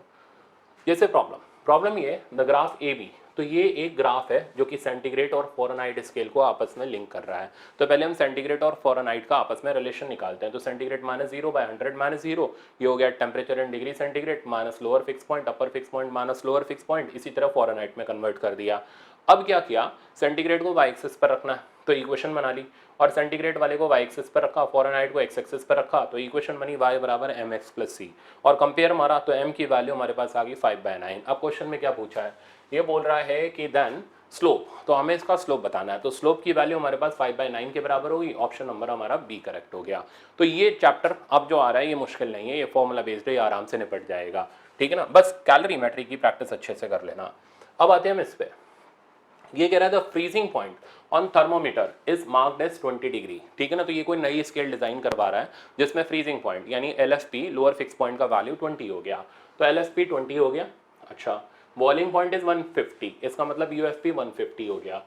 Temperature of 60 degree centigrade on this thermometer will be read as, तो हमें पता करना है 60 डिग्री सेंटीग्रेड इस थर्मोमीटर पर कितना रीडिंग शो करेगा। तो चलो आ जाओ, तो इसके लिए रीडिंग मान लो T शो करेगा, तो T minus lower fix point 20 अपर फिक्स पॉइंट 150 माइनस 20, ठीक है ना। तो ये तो बन गया इस थर्मोमीटर स्केल का। अब आ जाओ सेंटीग्रेड पर, 60 - 0/100 - 0, ठीक है। अब आ जाओ यहाँ से T कैलकुलेट कर लेते हैं, तो T - 20 डिवाइडेड बाय, इधर बचा बेटा मेरे पास 130 इक्वल्स टू 60 डिवाइडेड बाय 100, तो ये यहाँ से गया, ये इधर से निकल गया, तो T - 20 इज इक्वल्स टू और 98 नहीं 78, तो T की वैल्यू मेरे पास आ गई, इसको इधर शिफ्ट करोगे तो 98 डिग्री।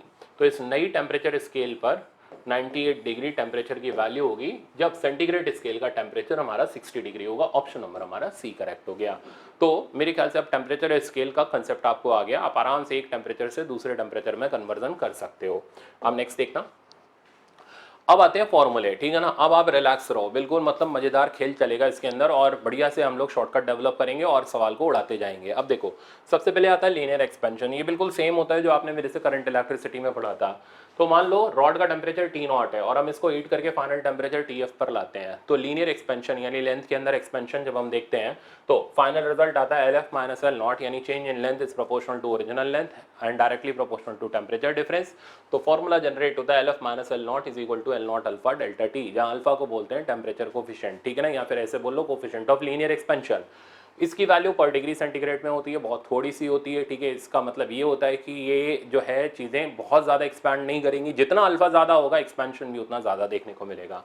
अगर फाइनल लेंथ निकालनी है तो रिजल्ट हो गया original length 1 + alpha delta T, ठीक। तो इस तरीके से करके हम लोग लीनियर एक्सपेंशन के इन फॉर्मूलों से सवाल लगा सकते हैं। जो स्पेशल केसेस आते हैं जिन पर प्रॉब्लम बनता है और अभी तक बनता रहा है, आई थिंक ये जो मैं पहला रिजल्ट बता रहा हूँ इस पर शायद 2019 में ही आ गया था, बट ये चल तो बरसों से रहा है। तो अब ये सिस्टम ऐसा है, ये कहता है कि हमारे पास दो कंपोजिट रॉड्स हैं, ठीक है ना, आप देख सकते हो डायग्राम के अंदर। एक की लेंथ L1 है, अल्फा 1 उसका कोफिशिएंट है लीनियर एक्सपेंशन का, दूसरे की L2 और अल्फा 2 उसका कोफिशिएंट ऑफ लीनियर एक्सपेंशन है। दोनों के एक एंड एक जगह पर फिक्स्ड है, दूसरा एंड फ्री है, ठीक है ना, उधर से वो एक्सपैंड कर सकते हैं। अब हमने क्या किया, टेम्परेचर को बढ़ाया तो दोनों रॉड एक्सपैंड किए। अब ये कंडीशन डालता है what ever be the change in temperature, कितना भी टेम्परेचर चेंज करो difference in length is remains constant, जो दोनों का डिफरेंस इन लेंथ है वो कांस्टेंट है। पहले इसका मतलब समझो, क्या इसका मतलब दोनों एक्सपैंड नहीं कर रहे हैं, बिल्कुल कर रहे हैं। ऐसे समझो जैसे ये पेन 10 सेंटीमीटर का है, ठीक, और इधर मैंने एक छोटा सा कुछ ऑब्जेक्ट लगा दिया, ठीक है, मेरी फिंगर को ले लो ऑब्जेक्ट, इसकी लेंथ आप मान लो सर्टेन 2 सेंटीमीटर, तो डिफरेंस हो गया हमारे पास 8 सेंटीमीटर। हीट किया, दोनों एक्सपैंड हो गए, मान लो ये 12 सेंटीमीटर हो गया, मान लो ये 4 सेंटीमीटर हो गया, डिफरेंस इन लेंथ अभी भी 12 - 4 8 के बराबर है, ये कहने का मतलब है। तो दोनों एक्सपैंड हो रहे हैं पर दोनों के एक्सपेंशन से जो दोनों का डिफरेंस है वो कॉन्स्टेंट है। अब ऐसे में करते क्या है, देखो डिराइव क्लासरूम प्रोग्राम में करते हैं या जब आप पूरा ईयर लॉन्ग तैयारी कर रहे हो तब करते हैं। क्रैश कोर्स में डिराइव नहीं करते, क्रैश कोर्स के अंदर अप्लाई करते हैं डिराइव रिजल्ट को। ये अंतर होता है क्रैश कोर्स और रेगुलर कोर्स में, ठीक है ना, ये आप पहले दिमाग में सेट करो। तो हम हर चीज़ क्रैश कोर्स के अंदर डिराइव नहीं कर सकते, वो रेगुलर पूरे साल भर की जब तैयारी चल रही होती है तो उस दौरान यही तो करते हैं। और करते क्या है, डिराइव करते हैं, फिर उनका प्रैक्टिस करते हैं, इसलिए तो टाइम लगता है पूरे साल भर का। क्रैश कोर्स के अंदर अगर हम डिराइव करने लगे तो वो क्रैश कोर्स 1 साल का बन जाएगा, तो कहाँ का क्रैश रहा। तो इसलिए डेरिवेशन नहीं, उनका एप्लीकेशन देखना है। तो हमने क्या करना है, डिफरेंस इन लेंथ को कांस्टेंट रखना है। तो अब किया क्या हमने दोनों को एक्सपैंड कराया, दोनों की फाइनल लेंथ निकाली, फाइनल डिफरेंस निकाला और दोनों को इक्वेट कर दिया। जैसे ही दोनों को इक्वेट किया, L2 की वैल्यू हमने डाली फाइनल लेंथ का फॉर्मूला लगा करके, original length 1 plus alpha delta T. तो L2 की जगह आ गया L2 1 plus alpha 2 delta T. L1 की वैल्यू डाली, सिंप्लीफाई किया, कंडीशन आई L1 अल्फा 1 बराबर L2 अल्फा 2। तो जब दोनों का एल अल्फा आपस में बराबर होगा तो ऐसे सिचुएशन में what ever be the change in temperature, difference in length remains constant. ये उसका एप्लीकेशन है, ये उसका प्रोसेस है। प्रोसेस पूरे क्लासरूम में लगाया जाता है, इसलिए ये आपको दिख रहा है पूरा लगा हुआ, और एप्लीकेशन हम क्रैश कोर्स के अंदर करते हैं। तो L1 अल्फा 1 बराबर L2 अल्फा 2 करने पर डिफरेंस इन लेंथ दो चीज़ों का कांस्टेंट होगा। अगर यही और मॉडिफाई करें, एरिया के लिए बनाएं, तो ये चीज़ एरिया के लिए भी बन जाएगी, A1 beta 1 is equals to A2 beta 2। ऐसे में difference in area remains constant, V1 gamma 1 V2 gamma 2, तो डिफरेंस इन वॉल्यूम कांस्टेंट। इस तरीके से तीनों चीज़ों को एक साथ रिलेट कर सकते हो। ये पहला एप्लीकेशन है जिस पे हमारा सवाल आ चुका है और ताज़ा अभी आया है, इसलिए आने का चांस इस साल तो नहीं है। तो अब आप इस पे ये प्रॉब्लम देखो, ठीक है ना। ये प्रॉब्लम जो मैंने उठाया ये AIEEE का प्रॉब्लम है, पर कहीं से भी ऐसा नहीं लगेगा कि बहुत हाई लेवल है, बहुत आसान है। देखो, a rod of length 40 centimetre, तो हमारे पास एक रॉड है लेंथ उसका 40 सेंटीमीटर है, has coefficient of linear expansion, इसका लीनियर एक्सपेंशन का कोफिशिएंट 6 इंटू 10⁻⁻6 पर डिग्री सेंटीग्रेड है। Another rod of length L, तो एक और रॉड है, ठीक है ना, जिसकी लेंथ L है। तो मैं इसको अलग बनाऊं, नहीं तो ये यहाँ कंफ्यूज कर देंगे। ये रही, तो एक और रॉड है जिसकी लेंथ L है, has coefficient of linear expansion 4 into 10⁻⁻6, okay, और पर डिग्री सेंटीग्रेड। करना क्या है, the difference in length of two rod always remain same at all temperature, then what is the value of L। तो हमें L की value निकाल के देनी है। अब सोचो, जो डिराइव करेगा वो बेचारा अपना 5 मिनट खराब करेगा, तो सीधे लगाएंगे L अल्फा का प्रोडक्ट दोनों का सेम करते हैं। तो L1 अल्फा 1 तो 46 इंटू 10⁻⁻6। अब जैसे इधर का लेंथ होगा उधर का लेंथ भी उसी यूनिट में आएगा, कुछ कन्वर्ट करने की जरूरत नहीं है। Is equals to L 4 into 10⁻⁻6। अब देखो, सिर्फ एक लाइन के अंदर हमारा आंसर आ गया। L की वैल्यू ये यहाँ से गया 10, आंसर आ गया 60 सेंटीमीटर। तो दूसरे रॉड का लेंथ मेरे पास 60 सेंटीमीटर आया। 4 नंबर हमें फ्री के मिलते हैं इस सवाल में। ऐसा ही सेम एज इट इज आपका नीट के अंदर क्वेश्चन था, L1 अल्फा 1 L2 अल्फा 2 बराबर करो, 4 नंबर लेके चलो, ठीक है ना। तो मेरे ख्याल से अब ये कंसेप्ट आपको आ गया होगा। अगला मैं दिखाता हूँ आपको, देखो इसको। ये एक अच्छा प्रॉब्लम है जो अगेन सेम कंसेप्ट के ऊपर बेस्ड है, बट इसके अंदर मैंने थोड़ा सा ट्विस्टिंग इस्तेमाल करी है। सवाल देखो, ये जनरली टेस्ट सीरीज के अंदर बहुत रहता है, तो आप, मैं पहले ही बता दिया टेस्ट सीरीज में रहता है, तो मेरे टेस्ट में देखोगे वहाँ भी मिल जाएगा आपको, ठीक है ना। तो इस तरीके का प्रॉब्लम किसी भी टेस्ट सीरीज को आप जब भी दे रहे हो तो वहाँ पर ऐसा 100% मिलेगा, ठीक है ना। तो इस तरीके का प्रॉब्लम आप तैयार करके जाओ। तो क्लासरूम के अंदर हम यही काम करते हैं, पहले से हमें पता रहता है कौन कौन सी चीज़ें टेस्ट के अंदर आती हैं, वो क्लास के अंदर प्रैक्टिस करते हैं। जब आती हैं तो ऑब्वियसली फिर बच्चों के अच्छे नंबर आते हैं, कॉन्फिडेंस बढ़ जाता है। तो यही चीज़ें होती हैं जो करानी होती हैं हमें। ये सब चीज़ें एक्सपीरियंस से आती हैं, ये नहीं कि कल पढ़ाना शुरू किया आज आ गया। तो ये सारी चीज़ें धीरे धीरे एक्सपीरियंस से आना शुरू होती हैं, तो इट टेक्स टाइम। चलो फिलहाल आप तो इसका फ़ायदा उठाओ, आप तो सीखो। ये कह रहा था, design of physical instrument requires that there be a constant difference in length of 10 centimetre. तो डिफरेंस इन लेंथ का वैल्यू दिया गया 10 सेंटीमीटर है, okay. Iron and copper cylinder laid side by side at temperature alpha. Iron का ये दे रखा है, copper का ये दे रखा है, ठीक है ना। तो एक हमने कॉपर लिया, लेंथ हमें पता नहीं, कॉपर का L ले लिया।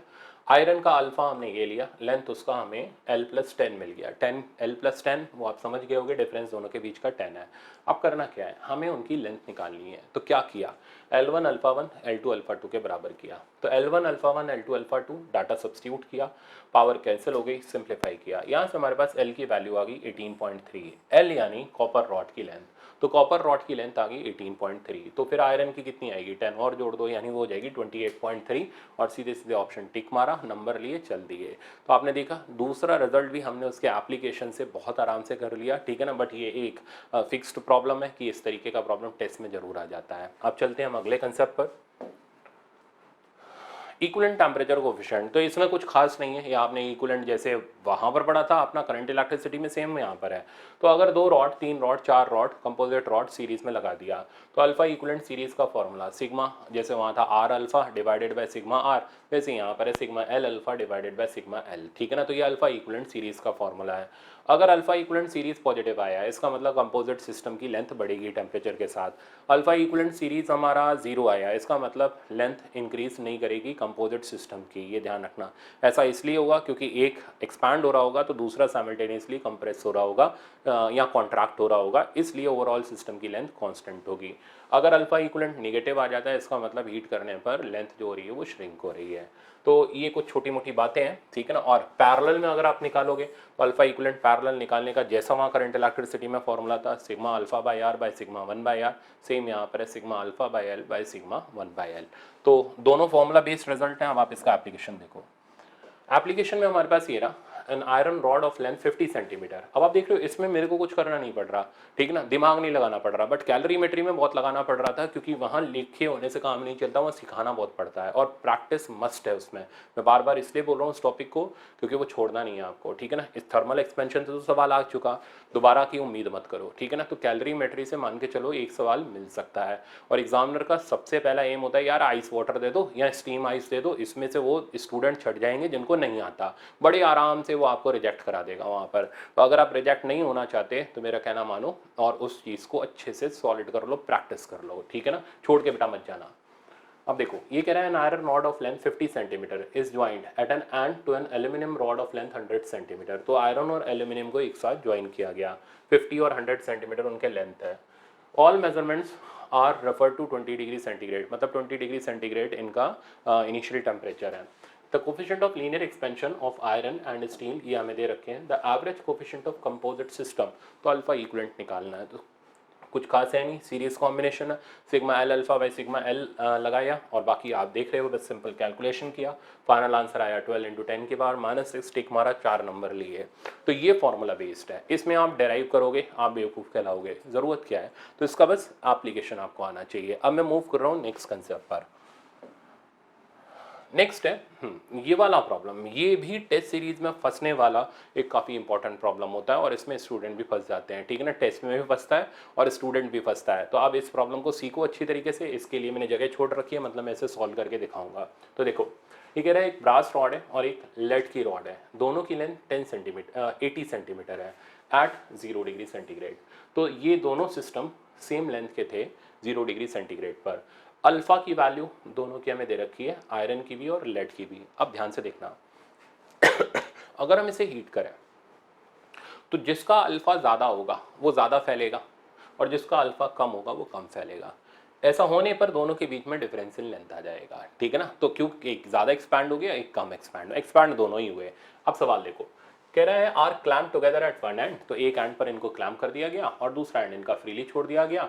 ओके अब ये बोल रहे हैं the system is placed in steam bath. Steam bath का मतलब स्टीम बाथ लेने नहीं गए, स्टीम बाथ का मतलब 100 डिग्री सेंटीग्रेड का फाइनल टेम्परेचर है।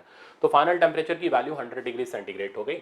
पता क्या करके देना है, तो हमें पता करके देना है separation of free end of the rod. तो हमें इन दोनों के बीच का डिफरेंस इन लेंथ निकाल के देना है। तो इस ब्रास रॉड का लेंथ L1 लिया, आयरन नहीं क्या नाम है, लेड का लेंथ हमने L2 लिया। हमें ना L1 निकालना है ना हमें L2 निकालना है, हमें L2 माइनस L1 निकालना है, ठीक है ना। अब गलती क्या करते हैं कई बच्चे, मैं आपको बताऊं इसमें गलती क्या होती है, मैंने क्लास में कराया था इसलिए मेरे को याद है अच्छी तरीके से।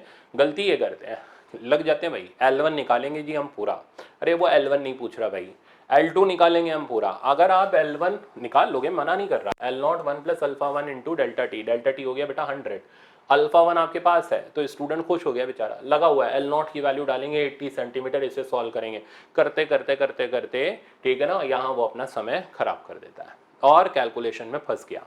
फिर हम L2 निकालेंगे, ये फॉर्मूला कैलकुलेट करते हुए करता है और टाइम खराब। आप करके देख लेना, नहीं मानो तो करके देखो, ठीक है, क्योंकि मैं तो टेस्ट कर चुका हूँ, मेरे को पता है, इसलिए मैं आपको वो सारा एक्सपीरियंस शेयर कर रहा हूँ कि यार आप मत करो, क्योंकि अब हमारे पास टाइम नहीं बचा हुआ है गलतियाँ करने का। जो होती हैं वो सीखो और उसको दूर करो। अब हमें ना L2 चाहिए ना L1 चाहिए, हमें डिफरेंस चाहिए। तो हम डिफरेंस क्यों ना निकालें और फिर कैलकुलेट करें।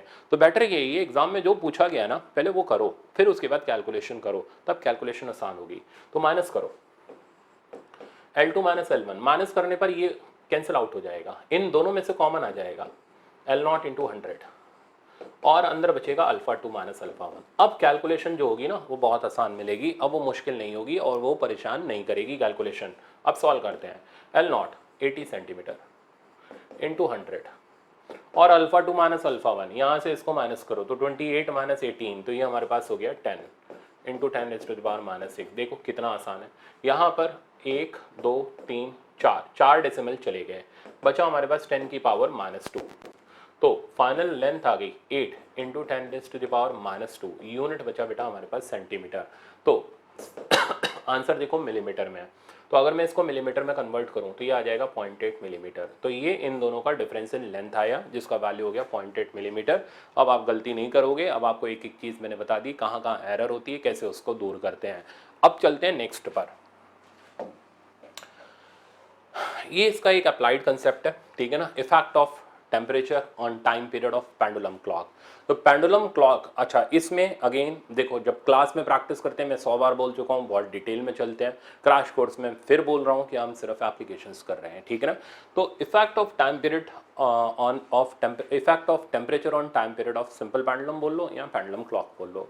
पेंडुलम क्लॉक पे क्या फर्क पड़ता है, देखो time period of simple pendulum का फॉर्मूला 2π√L/g होता है, ठीक है ना। वो जो पेंडुलम होता है, ठीक, वो पेंडुलम क्लॉक के साथ सिंक्रोनाइज्ड होता है। जब वो एक ऑसिलेशन पूरा लेता है तो क्लॉक का सेकंड वाला कांटा एक डिवीज़न आगे जाता है। अगर ये एक ऑसिलेशन 1 सेकंड में पूरा लेगा तो ये एक डिवीज़न आगे जाएगा, तो हमें 1 सेकंड पता चलेगा। इसको हम बोलते हैं कि क्लॉक शोज करेक्ट टाइम। इस वक्त क्लॉक करेक्ट टाइम दिखाती है।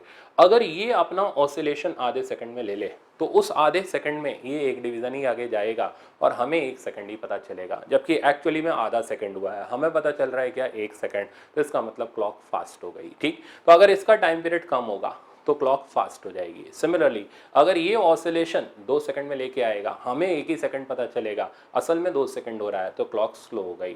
तो अगर पेंडुलम का टाइम बढ़ता है तो क्लॉक स्लो हो जाती है, पेंडुलम का टाइम कम होता है तो क्लॉक फास्ट हो जाती है। अब कब स्लो कब फास्ट उस पर हम आते हैं। अब टाइम बढ़ेगा कैसे, टाइम का फॉर्मूला 2π√L/g। तो टेम्परेचर बढ़ाने से पेंडुलम का टाइम बढ़ेगा, पेंडुलम का टाइम बढ़ेगा तो क्लॉक उल्टा, क्लॉक जो होगी वो क्या हो जाएगी, अपना पेंडुलम का टाइम बढ़ने पर स्लो हो जाएगी। और अगर टेम्परेचर कम होएगा तो फिर ऐसे में लेंथ कम होएगी और टाइम पीरियड कम होगा, टाइम पीरियड कम होगा तो क्लॉक फास्ट हो जाएगी। ये रिलेशन होता है, ये मैंने पूरी थ्योरी यहाँ पर लिखी हुई है।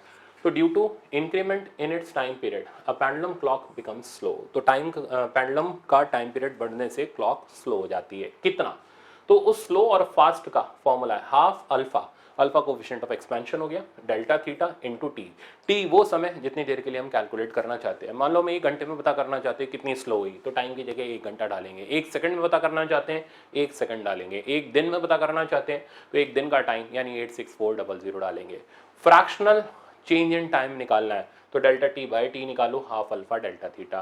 करना क्या है, याद रखना है कि गेन और loss in time period of pendulum clock का फॉर्मूला है half alpha delta theta into T, ठीक है ना। Delta theta change in temperature और टी हो गया वो टाइम जिस दौरान हमें पता करना है। न्यूमेरिकल में भी दिखाता हूँ।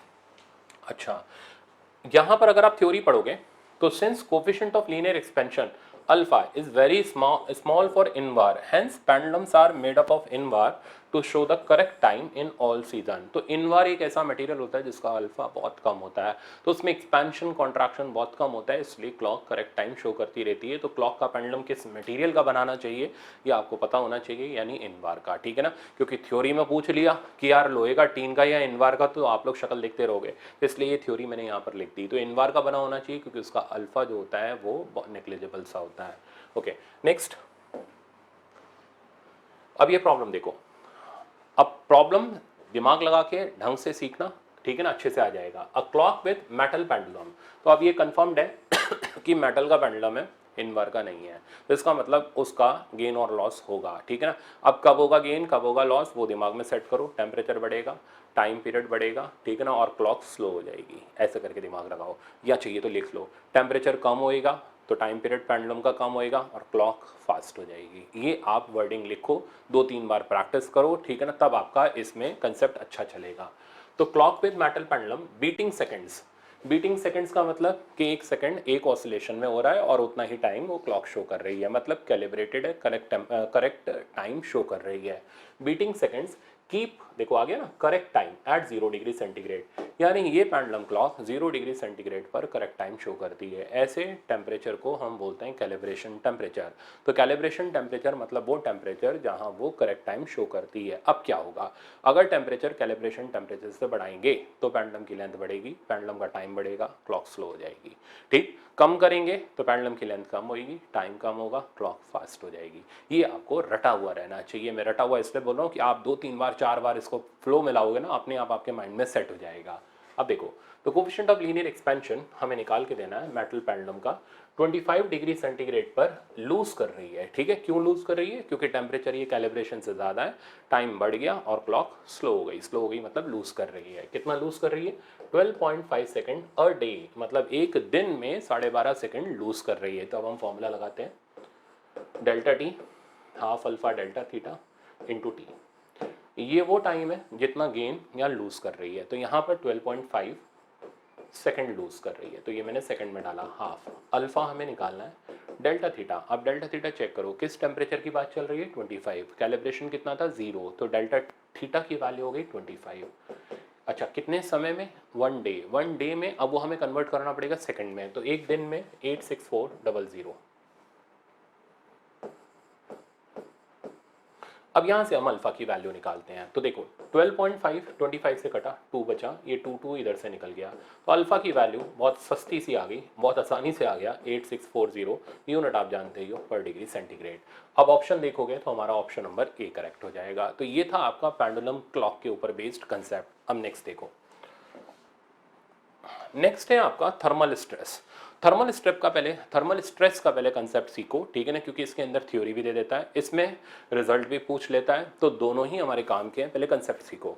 मैंने इसको, ठीक है ना, ध्यान से सुनना, मैंने इसको दो रिजिड सपोर्ट के बीच में, मेटलिक ऑब्जेक्ट ले लो कि रिजिड सपोर्ट के बीच में फिक्स कर दिया। ठीक, अब अगर मैं इसको हीट करूं तो ये एक्सपैंड होना चाहता है, बट ये जो रिजिड सपोर्ट है ये इसको एक्सपैंड होने से रोकेंगे, और ऐसा करने के लिए इस पर कंप्रेसिव फोर्स लगाएंगे और इसके अंदर डेवलप होगी स्ट्रेस। उस स्ट्रेस को बोलेंगे थर्मल स्ट्रेस, क्योंकि टेम्परेचर की वजह से डेवलप हो रही है, और वो स्ट्रेस होगी कंप्रेसिव फोर्स पर यूनिट एरिया, तो उसको बोलते हैं थर्मल स्ट्रेस। अब इसको अगर मान लो मैंने इसको यहाँ वेल्ड कर दिया, ठीक है ना, और इस हिस्से को यहाँ वेल्ड कर दिया ताकि ये गिरे नहीं। अब मैं इसको यहाँ पर ठंडा करूँ तो इसकी लेंथ श्रिंक होएगी, और ये श्रिंक होने के लिए अंदर आना चाहेगा, तो ये जो रिजिड सपोर्ट है इसे पकड़ के बाहर खींचेंगे और इसमें डेवलप होगी इलोंगेटिव स्ट्रेस। तो स्ट्रेस तब डेवलप होती है जब किसी चीज़ को हम एक्सपैंड करने या कॉन्ट्रैक्ट करने से रोकें, और ऐसा करने के लिए हमें उसके दोनों तरफ एक रिजिड सपोर्ट लगाना पड़ता है। अगर हम इसको एक तरफ से फिक्स कर दें और एक तरफ रिलीज छोड़ दें, कोई थर्मल स्ट्रेस डेवलप नहीं होगी। ये थ्योरी में पूछा जाता है। इस एक्सपेंशन को बोलेंगे फ्री एक्सपेंशन। आपने इसे हीट किया, ये आराम से फैल गया, कहाँ से फोर्स लगी, तो no thermal stress is developed जब फ्रीली रॉड एक्सपैंड करने के लिए छोड़ी हुई होती है। अगर हम उसको रेस्ट्रिक्ट कर दें अब थर्मल स्ट्रेस डेवलप होगी। तो कब डेवलप होगी, जब दोनों तरफ रिजिड सपोर्ट होगा। कब नहीं होगी, जब फ्रीली छोड़ दोगे। तो ये दोनों डायग्राम मस्ट है, मोस्ट इंपॉर्टेंट है थर्मल स्ट्रेस। अब कैसे निकालते हैं, तो सबसे पहले टेम्परेचर की वजह से जितना एक्सपैंड करना चाहती है वो एक्सपेंशन देख लेते हैं हम लोग। तो वो डेल्टा एल की वैल्यू हमने निकाली, एल अल्फा डेल्टा टी हो गई। फिर स्ट्रेस का अपना फॉर्मूला लगाया, ठीक है ना, और इस स्ट्रेस के फॉर्मूले को यंग मॉडुलस से रिलेट किया, डेल्टा एल की वैल्यू पुट करी। यहाँ से ये तो हो गई स्ट्रेस, ये हो गई फोर्स। अब इस फोर्स को कंप्रेसिव या इलोंगेटिव भी बोल सकते हो, डिपेंड करता है हीट कर रहे हैं या कूल कर रहे हैं। अगर हीट करेंगे तो कंप्रेसिव फोर्स, ठंडा करोगे तो इलोंगेटिव फोर्स। पॉइंट ध्यान से सुनना, और अगर नहीं आता तो लिख लेना, होशियारी में मत आना वरना गलत करके चले आओगे। तो जो फोर्स का फॉर्मूला होता है, ठीक है ना, तो इस फोर्स का फॉर्मूला होता है Y A alpha delta theta. तो Y A alpha delta theta, this is the value of compressive और इलोंगेटिव फोर्स। स्ट्रेस निकालना है तो एफ बाई ए कर लो, तो वाई अल्फा डेल्टा थीटा ये थर्मल स्ट्रेस हो जाएगी। तो थर्मल स्ट्रेस मैं यहाँ लिख दे रहा हूँ का formula Y alpha delta theta, ठीक। और फ्री एक्सपेंशन में कोई थर्मल स्ट्रेस डेवलप नहीं होगी। तो जब भी आप थर्मल स्ट्रेस का सवाल कर रहे हो चेक कर लो कि एग्जामिनर ने आपको बेवकूफ तो नहीं बना दिया। पता चले उसने फ्री एक्सपेंशन बोल दिया, आप चलाए रहे हो formula Y alpha delta theta, तो नंबर कहाँ से आएंगे, फिर तो नेगेटिव बन ही आएगा। तो इसलिए कंसेप्ट बिल्कुल इसमें टनाटन होना चाहिए और हमें ये रिजल्ट पता होना चाहिए। अब चलते हैं हम इसके अगले पार्ट पर।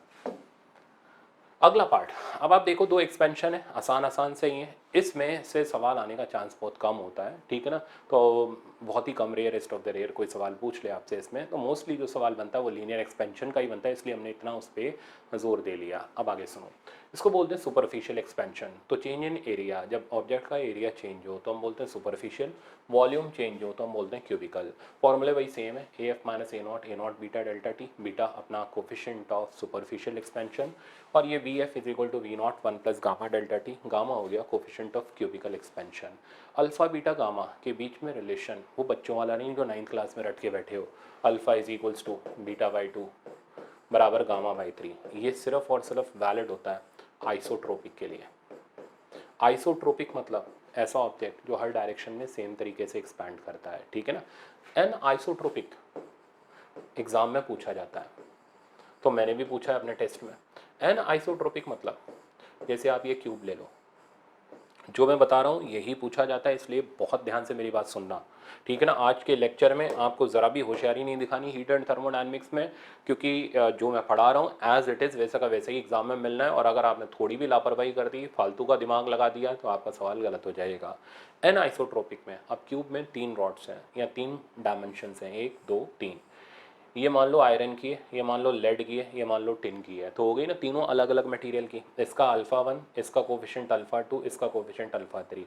अब इसका गामा कितना होगा, डेरिवेशन की कोई ज़रूरत नहीं, डायरेक्ट याद करो। गामा का फॉर्मूला अगर एन आइसोट्रोपिक होता है तो गामा का formula alpha 1 plus alpha 2 plus alpha 3, ठीक है ना। और अगर आइसोट्रोपिक हो गया तो तीनों अल्फा सेम, तो 3 अल्फा हो जाएगा, वहाँ से प्रूफ पे मिल गया कि gamma is equals to 3 alpha, ठीक है ना। अब इस पे आईआईटी तक में क्वेश्चन पूछा गया, तो फिर मेडिकल की क्या बात है, क्या दिया, कहता है ये अल्फा ये 2 अल्फा, गामा बता दो। अब बताओ, अगर पता होगा तो इंसान करके चलाएगा, नहीं पता तो बेटा कबूतर बना रहेगा, कहाँ से टिक करेगा फिर वो। तो गामा का value alpha 1 plus alpha 2 plus alpha 3 anisotropic का आपके लिए वरदान है, इसको अपने पास रखो, और अगर एग्जाम में ऐसा सवाल मिल जाए तो 4 नंबर लेके आने, छोड़ के नहीं आना, ठीक है ना। तो आईटी वाले सवाल का क्या आंसर होगा, अल्फा अल्फा 2 अल्फा, तो आंसर हो गया 4 अल्फा, लो 4 नंबर फ्री के मिल गए तुम्हें, ठीक है ना। बट तब जब आपको पता है। अब नेक्स्ट कंसेप्ट देखो, इसको बोलते हैं हम लोग वेरिएशन ऑफ डेंसिटी।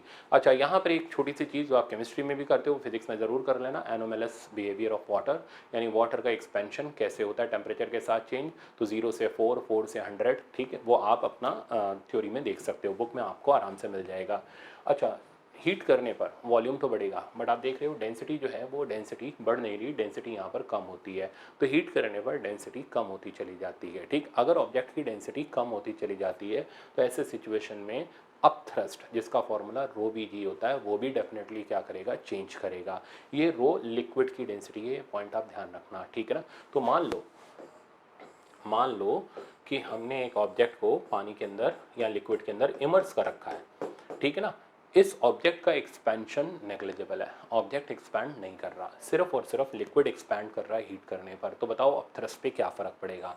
तो अपथ्रस्ट का फॉर्मूला रो वी जी, जहाँ रो हो गया density of liquid displaced, V हो गया वॉल्यूम ऑफ लिक्विड डिस्प्लेस्ड, यानी जितना बॉडी का लिक्विड के अंदर वॉल्यूम है, ठीक है ना। अब बॉडी का वॉल्यूम तो चेंज हम करता हुआ नहीं ले रहे हैं, सिर्फ और सिर्फ हम रो ले रहे हैं। तो अगर हम हीट करें और सिर्फ रो चेंज करें, पॉइंट ध्यान रखना, वी भी कर सकता है, मना नहीं कर रहा, बट अगर सिर्फ और सिर्फ रो चेंज करे तो ऐसे सिचुएशन में हीट करने पर जैसा रो का बिहेवियर होगा वैसा अपथ्रस्ट का रिलेशन आपको देखने को मिलेगा। तो ये भी कंसेप्चुअली पूछा जाता है, बट मोर ओवर ये आईआईटी में पूछा जाता है, मेडिकल में इतना डिटेल में नहीं पूछा जाता, इसलिए इसको मैंने ज़्यादा यहाँ डिटेल नहीं दिया है, ठीक है ना, आपको ज़रूरत नहीं पड़ेगी। अब आप इसको देखो, ये मेडिकल में पूछा जाता है, इसको बोलते हैं real and apparent expansion. Real और एपरेंट एक्सपेंशन, देखो ये कोई मतलब ऐसा नहीं है कि ये जो चीज़ आप देख रहे हो प्रैक्टिकली एग्जिस्ट करती है। बताओ ये कहना क्या चाहता है, ये कहता है कि हमें कंटेनर के अंदर, ठीक है ना, आप देख लो कंटेनर का वॉल्यूम V0 है, उसमें हमने लिक्विड भर दिया तो लिक्विड का वॉल्यूम भी V0 हो गया, मतलब दोनों का इनिशियल वॉल्यूम सेम है। हम दोनों को हीट करते हैं तो जनरली क्या हुआ, मान लो आपने एक बर्तन के अंदर दूध डाला और गैस के ऊपर रख करके बॉईल करना छोड़ दिया, तो क्या बर्तन एक्सपैंड हो जाएगा। अगर ऐसे ही होता तो घर में मम्मियाँ क्या करती, छोटी छोटी कटोरी रखती, इतने बड़े बड़े बर्तन उतारती। तो ऐसा तो नहीं होता कि आपने जिस बर्तन के अंदर हीट किया लिक्विड को वो बर्तन भी एक्सपैंड हो जाए, कटोरी का कटोरा बन जाए, ऐसा तो नहीं होता, ठीक है ना। हंसी आ रही होगी, हंस लो, मना नहीं है, पर ऐसा तो नहीं होता, ठीक है ना। जो जैसा रहता है वैसा ही रहता है। तो यानी सॉलिड का एक्सपेंशन लिक्विड के सामने नेग्लिजिबल होता है, पर ये कहते हैं नहीं, लो जी एक्सपेंशन सॉलिड का भी, ठीक है भाई ले लेते हैं।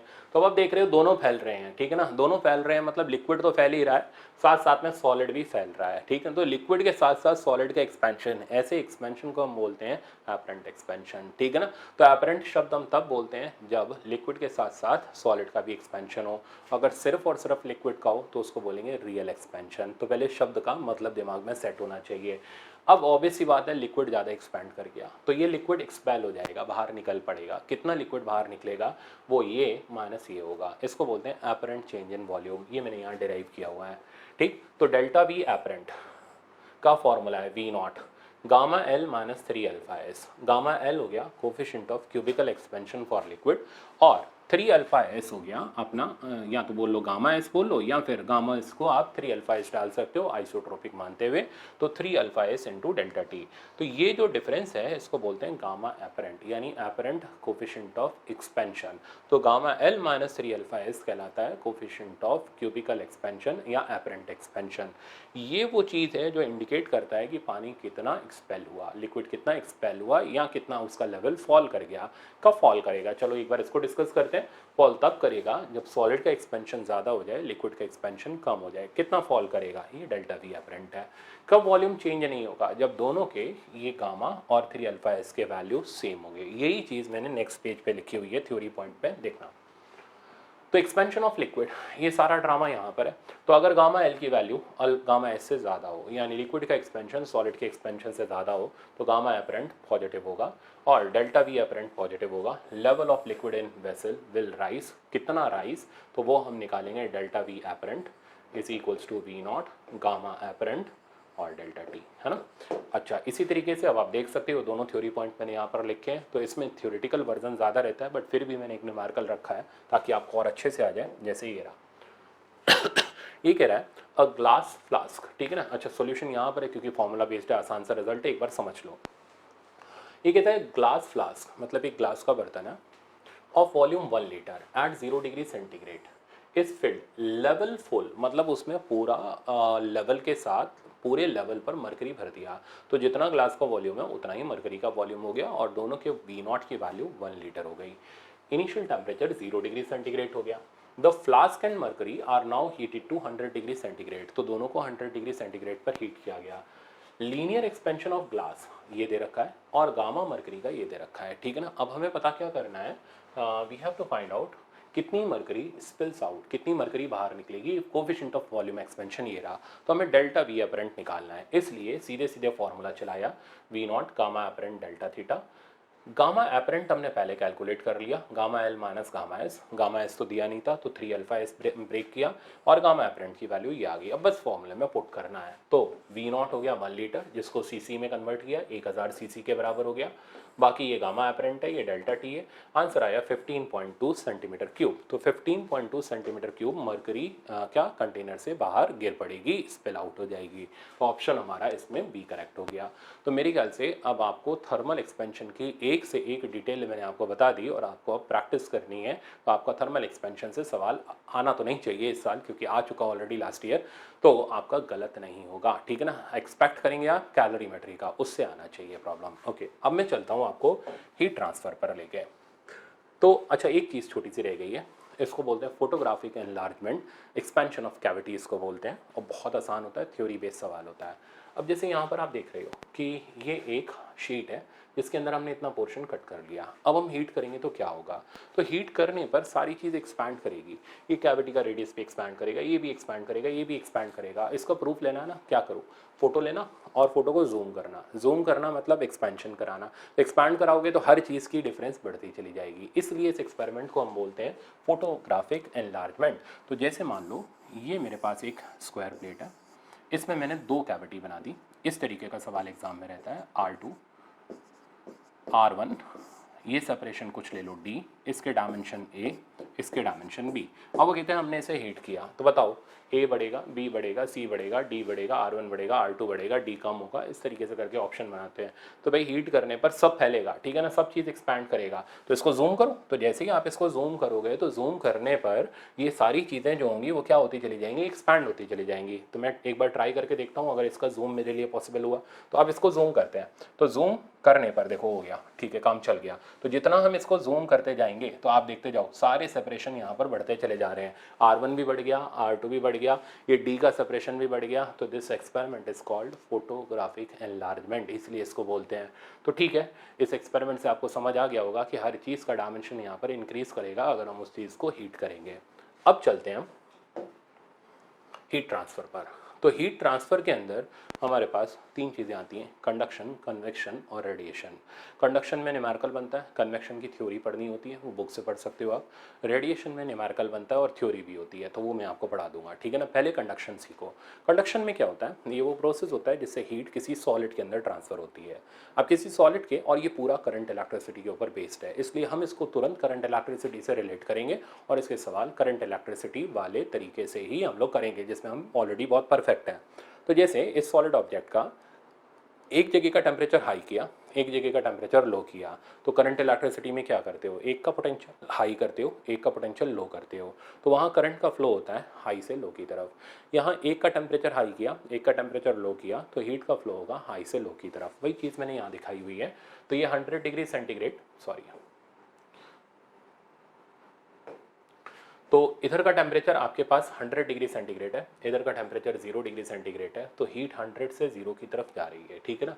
और दो स्टेजेस होती हैं, एक इनिशियल स्टेज और एक फाइनल स्टेज। इनिशियल स्टेज में क्या होगा, अलग अलग जगह rate of flow of heat energy अलग अलग होगा। इस वजह से जो गर्म हिस्से के पास वाली चीज़ होगी उसका टेम्परेचर बहुत तेज़ी से बढ़ रहा होगा, बट जो ठंडे वाले के पास चीज़ होगी उसका टेम्परेचर कम तेज़ी से बढ़ रहा होगा।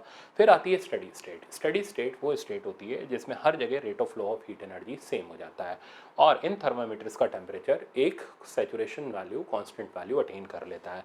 अब अगर आप टेम्परेचर वर्सेस, ठीक है ना, टेम्परेचर वर्सेस डिस्टेंस फ्रॉम गर्म एंड का ग्राफ बनाओगे तो टेम्परेचर कंटिन्यूसली डिक्रीज करता चला जाएगा और यहाँ पर आकर के वो फिक्स हो जाएगा। तो ये टेम्परेचर वर्सेस डिस्टेंस फ्रॉम गर्म एंड का ग्राफ है, जो कि एक डिक्रीजिंग ग्राफ है, ठीक है। तो ये ग्राफ भी अगर एग्जाम में पूछ लिया जाए तो आपको पता होना चाहिए। अब कितना rate of flow of heat energy होगा उसका फॉर्मूला और ओम्स लॉ से कंपैरिजन करते हैं। लास्ट ईयर इसमें तो उसने बिल्कुल ही घटिया काम कर दिया, डायमेंशन पूछ लिया कि के का यूनिट क्या होता है, तो वॉट पर मीटर स्क्वायर केल्विन की power 4 coefficient of thermal conductivity का यूनिट होता है। अब जिस बच्चे को ये नहीं पता है तो यार वो पढ़ के क्या गया, वो तो मतलब उसे के का यूनिट नहीं आता और वो यूनिट आप आराम से यहाँ से निकाल सकते हो, कौन सा बहुत बड़ा काम है। तो ये तो 4 नंबर ऐसे होते हैं जो एग्जामिनर चाहता है कि यार आप ले लो और आप में से जो नहीं लेना चाहते उनकी किस्मत खराब। तो rate of flow of heat energy, ठीक है ना, इसको बोलते हैं हीट करंट। तो जैसे rate of flow of charge को हम करंट बोलते हैं, वैसे rate of flow of heat energy को हीट करंट बोलते हैं। तो delta Q by delta T का फॉर्मूला होता है के डेल्टा थीटा बाय एल। के को हो गया, के को बोलेंगे हम कोएफिशिएंट ऑफ थर्मल कंडक्टिविटी, जिसका यूनिट पूछा गया था। अब यूनिट यहाँ से बड़े आराम से निकाल सकते हो, हीट जूल हो गया, पर सेकेंड वाट हो गया, एरिया मीटर स्क्वायर हो गया, ठीक है ना, और एक इधर एल चला गया मीटर, डेल्टा थीटा अपना केल्विन में ले लो, तो वॉट पर मीटर और इधर आ गया केल्विन, ठीक है। तो वॉट पर मीटर केल्विन ये के का यूनिट एंड डायमेंशन हो गया। इसी तरीके से सिग्मा का यूनिट एंड डायमेंशन आता है, वो आगे स्टीफेंस लॉ में सिखाऊंगा, वहाँ पर वॉट पर मीटर स्क्वायर केल्विन की पावर 4 आ जाता है। तो कोएफिशिएंट ऑफ थर्मल कंडक्टिविटी का यूनिट मैं लिख दे रहा हूँ, ये यूनिट बन गया बेटा वॉट, इसमें से एक मीटर कटा, नीचे मीटर आ गया, टेम्परेचर आप केल्विन में ले लो, सेंटीग्रेड में ले लो, कोई फर्क नहीं पड़ता। तो वॉट पर मीटर केल्विन ये इसके का यूनिट और डायमेंशन हो गया, यूनिट हो गया, ठीक है ना। डायमेंशन आप यहाँ से निकाल सकते हो। अच्छा, फिलहाल अब मैं इसको आगे कंटिन्यू कर रहा हूँ। तो इस फॉर्मूले को अगर हम और कंटिन्यू करें तो डेल्टा थीटा और एल के ए को मैं एक साथ ले आया, तो ये जो एल बाई के होता है, अब इसको हम बोलते हैं थर्मल रेजिस्टेंस। तो अब इसे ओम्स लॉ से कंपेयर किया। ओम्स लॉ में rate of flow of charge, जिसको हम करंट बोलते हैं, यहाँ पर rate of flow of heat energy, जिसको हम हीट करंट बोलते हैं, होते दोनों delta Q by delta T है, पर यहाँ का डेल्टा क्यू चार्ज, यहाँ का डेल्टा क्यू हीट। ये होता है डेल्टा वी बाई आर, यहाँ होता है डेल्टा थीटा बाई आर, जहाँ आर होता है थर्मल रेजिस्टेंस, जिसका फॉर्मूला हो गया एल बाई के।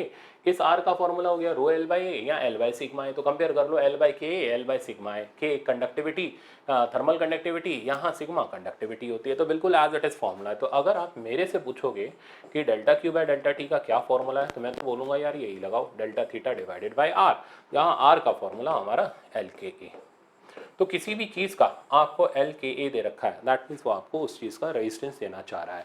तो अब किसी भी इस टाइप के सवाल को कभी भी हीट एंड थर्मोडायनेमिक्स से मत लगाओ, तुरंत रास्ता करंट इलेक्ट्रिसिटी की तरफ मोड़ो, हमेशा फायदे में रहोगे, सवाल हमेशा आसानी से कन्वर्ट होगा। जैसे जैसे जैसे जैसे पहला सवाल है, इसमें पूछता है find out equivalent thermal conductivity. ये पेटेंटेड प्रॉब्लम है जो मैं आपको करा रहा हूँ, मतलब ये एग्जाम में एज इट इज उठ के आते हैं और आप छोड़ छोड़ के आते हो, तो उसको करने का तरीका ये रहा। तो कहता है ये दो कंपोजिट रॉड्स हैं जिनको सीरीज में लगाया, वो आपको दिख ही रहा है, एक जगह हाई टेम्परेचर की, एक जगह low temperature. We have to find out equivalent thermal conductivity. तो इसको करने के लिए कोई फॉर्मूला नहीं लगाना, हम लोग करंट इलेक्ट्रिसिटी से चलते हैं। सबसे पहले दोनों को पकड़ा, रेजिस्टेंस बनाया, इसका रेजिस्टेंस हो गया एल बाई के, R1 नाम डाल दिया, इसका रेजिस्टेंस हो गया 3L/2K। अब क्या दिख रहा है, दो रेजिस्टेंस सीरीज में दिख रहे हैं, तो सीरीज सॉल्यूशन लगाओ। तो R बराबर R1 plus R2, equivalent resistance आ गया इतना, पर इक्विवेलेंट रेजिस्टेंस थोड़ा पूछा, इक्विवेलेंट थर्मल कंडक्टिविटी पूछा, तो हम इस R इक्विवेलेंट को सब्स्टिट्यूट कर देते हैं, L equivalent by K equivalent into A equivalent, और इसकी वैल्यू हमारे पास अवेलेबल है 5L डिवाइडेड बाई 2KA।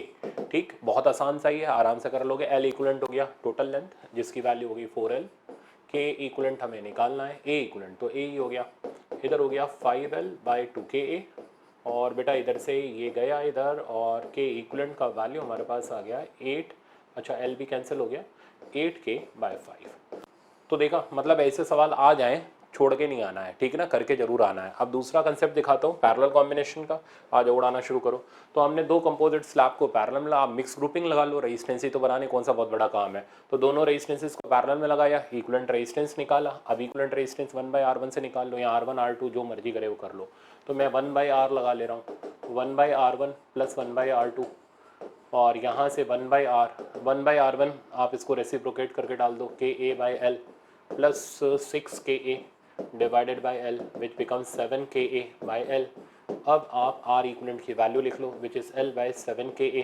अब आप इसको सब्स्टिट्यूट कर दो, L इक्विवेलेंट तो L के बराबर हो गया क्योंकि यहाँ दोनों की लेंथ सेम है, तो it becomes L divided by K equivalent हमें निकालना है, एरिया की जगह टोटल एरिया 4A, तो L बाई 7KA। अब यहाँ पर A से A गया और L से L गया, आंसर आ गया K इक्विवेलेंट का, दिस बिकम्स 7K बाई 4। तो बेटा मेरे ख्याल से आपको अब K इक्विवेलेंट निकालना आ गया होगा, और छोड़ के नहीं आना इसका सवाल, क्योंकि इस सेक्शन से आता ही। अब क्योंकि लास्ट ईयर इसने यूनिट पूछा है, तो मेरे हिसाब से ऐसा कुछ खास भी नहीं पूछ गया कि नहीं आ सकता है इधर। अब नेक्स्ट प्रॉब्लम देखो, इस सेक्शन का सबसे इंपॉर्टेंट ये है, जो मिलिबेन थ्योरम का अपना पेटेंटेड प्रॉब्लम है, और हम लोग इसको अब उड़ाने जा रहे हैं। तो ये 3 रॉड आप किसी भी टेस्ट को उठा के देखना, ठीक है ना, ये हर जगह हर किताब में शुरू से आखिरी तक आपको आया हुआ जरूर दिखेगा। अब इसको कैसे हम एक लाइन में उड़ाएंगे, वही सेम तरीका। इसमें हम लोग क्या करने वाले हैं, हमें इधर का पोटेंशियल दे रखा है, क्या बोला, पोटेंशियल, और करंट इलेक्ट्रिसिटी से रिलेट करते हुए मैंने पोटेंशियल बोला, हीट एंड थर्मोडायनेमिक्स में टेम्परेचर दे रखा है। तो हम यहाँ का कॉमन जंक्शन का टेम्परेचर निकाल लेंगे by using minimum theorem, sigma V/R by sigma 1/R, तो sigma θ/R by sigma 1/R। जैसे ही हमारे पास ये थीटा आया, फिर कहीं का भी rate of flow of heat energy आराम से निकाल के दे सकते हो, बट वो नहीं पूछता, वो ये टेम्परेचर पूछ के ही रफा दफा कर देता है सवाल। तो ये तो हमारे लिए बच्चों वाला खेल है, आ जाओ खत्म करें इसको। तो तीनों rod same dimension, same length, same area, same material की हैं, तो तीनों के रेजिस्टेंसेस यहाँ पर सेम हो गए। हमें थीटा निकालना है, तो थीटा हो गया सिग्मा θ/R, तो जैसे है वैसे चलने दो, 0/R। अगला हो गया बेटा 90/R, और इधर साइड आ गया फिर से 90/R डिवाइडेड बाय, मत भूल जाना, 3/R आ गया। सिंप्लीफाई करते हैं तो थीटा का वैल्यू आ गया 180/3, और आंसर आ गया 60 डिग्री सेंटीग्रेड। तो इस कंपोजिट जंक्शन का टेम्परेचर हमारे पास आ गया 60 degree centigrade, option number B correct. तो मेरे ख्याल से थर्मल कंडक्टिविटी आप गलत नहीं कर सकते, क्योंकि ये पूरा का पूरा करंट इलेक्ट्रिसिटी का वर्जन है। अब मैं आपको रेडिएशन के कंसेप्ट की तरफ ले चल रहा हूँ। इसमें हमारे पास आता है पहले Kirchhoff law. Kirchhoff law theoretical law है, कोई न्यूमेरिकल नहीं पूछता। ये कहता है कि अगर बहुत सारी बॉडीज थर्मल इक्विलिब्रियम में है, मतलब सबके टेम्परेचर सेम है, ठीक है ना, किसके साथ थर्मल इक्विलिब्रियम में, आइडियल ब्लैक बॉडी के साथ, तो सबकी emissive power bye absorptive power का रेशियो बराबर होता है, और ब्लैक बॉडी की एमिसिव और एब्जॉर्प्टिव पावर के इक्वल होता है। अब ब्लैक बॉडी कौन होती है? तो ब्लैक बॉडी वो बॉडी होती है जो सारे के सारे रेडिएशंस को एब्जॉर्ब करती है, यानी जिसकी एब्जॉर्प्टिव पावर 1 होती है।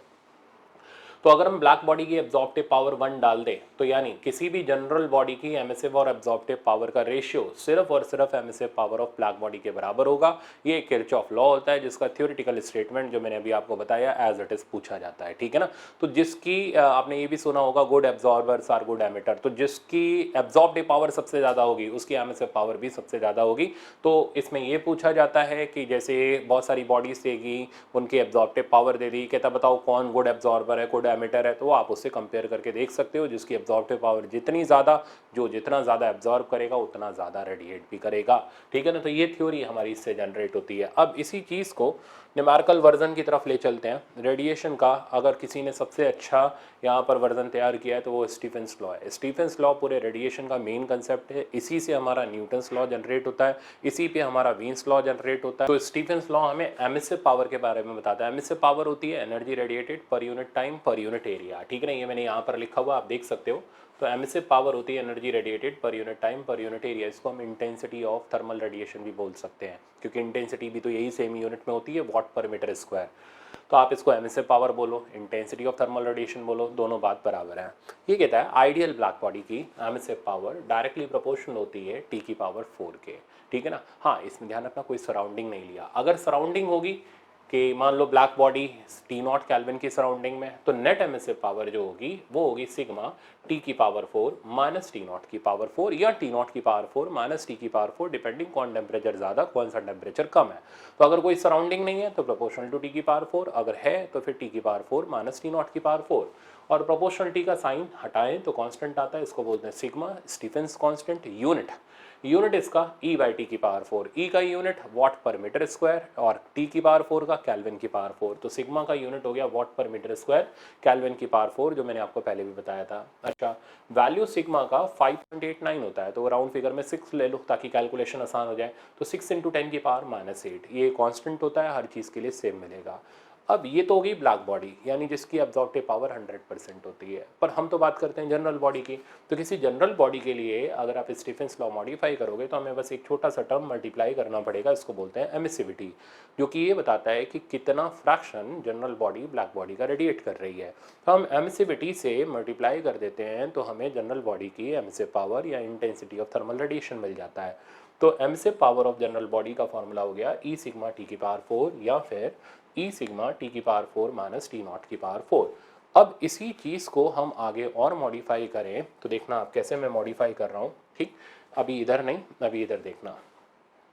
तो हमारे पास अब फॉर्मूला आ चुका किसी भी जनरल बॉडी के लिए कि एमिसिव पावर मतलब energy radiated per unit time per unit area is equals to E sigma T की पावर 4 माइनस T0 की पावर 4, और ए को इधर भगाएं तो energy radiated per unit time का वैल्यू आ गया मेरे पास E सिग्मा ए टी की पावर 4 माइनस T0 की पावर 4। अच्छा, अब ध्यान देना, क्योंकि बॉडी एनर्जी रेडिएट कर रही है तो समय के साथ साथ बॉडी ठंडी होती चली जाएगी, तो बॉडी का टेम्परेचर चेंज होता चला जाएगा। तो हीट के फॉर्मूले को ms डेल्टा टी डालें या ms dt डालें तो रिजल्ट आ जाएगा यहाँ पर delta T by delta T, M S को मैं इधर नीचे लगा दे रहा हूँ, E sigma A divided by M S times M mass हो गया, एस स्पेसिफिक हीट कैपेसिटी हो गया, टी की पावर 4 माइनस T0 की पावर 4। फॉर्मूले बड़े बड़े हैं बट आसान है, इसमें कुछ ऐसा नहीं है जो आपको मुश्किल लगेगा। हाँ, बस फॉर्मूले की प्रैक्टिस के लिए 4-5 सवाल लगाओ, अपने आप आ जाता है। तो ये जो delta T by delta T देख रहे हो ना, इसको बोलते हैं rate of fall of temperature, ठीक है, या रेट ऑफ कूलिंग। तो अब ये ऊपर लिखा है मैंने, तो rate of fall of temperature और rate of cooling delta T by delta T लिखो या D T by D T का फॉर्मूला हो गया E sigma A by M C लिखो या एम एस लिखो, बात एक ही है, टी की पावर 4 माइनस T0 की पावर 4।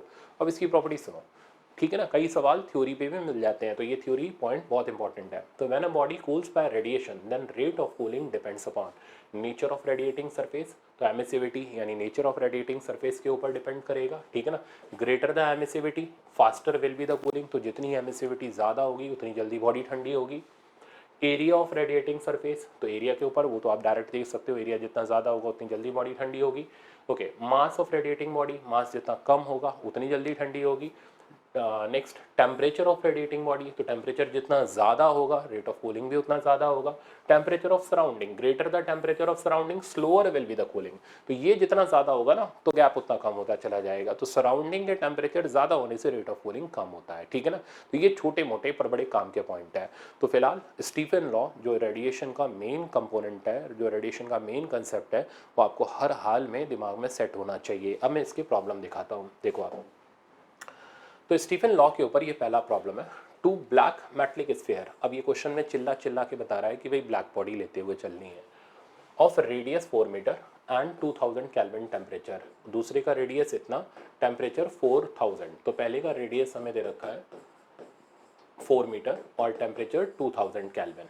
अच्छा, एक और बात मैं बताना भूल गया, ई जो था सिग्मा टी की पावर 4 के प्रोपोर्शनल था। ये जो टेम्परेचर होने चाहिए must be in kelvin, centigrade में आप नहीं डाल सकते उसको, ठीक है ना, ये ध्यान रखना। रेडियस दूसरी बॉडी का 1 मीटर है और टेम्परेचर इस बॉडी का 4000 केल्विन है। अब करना क्या है,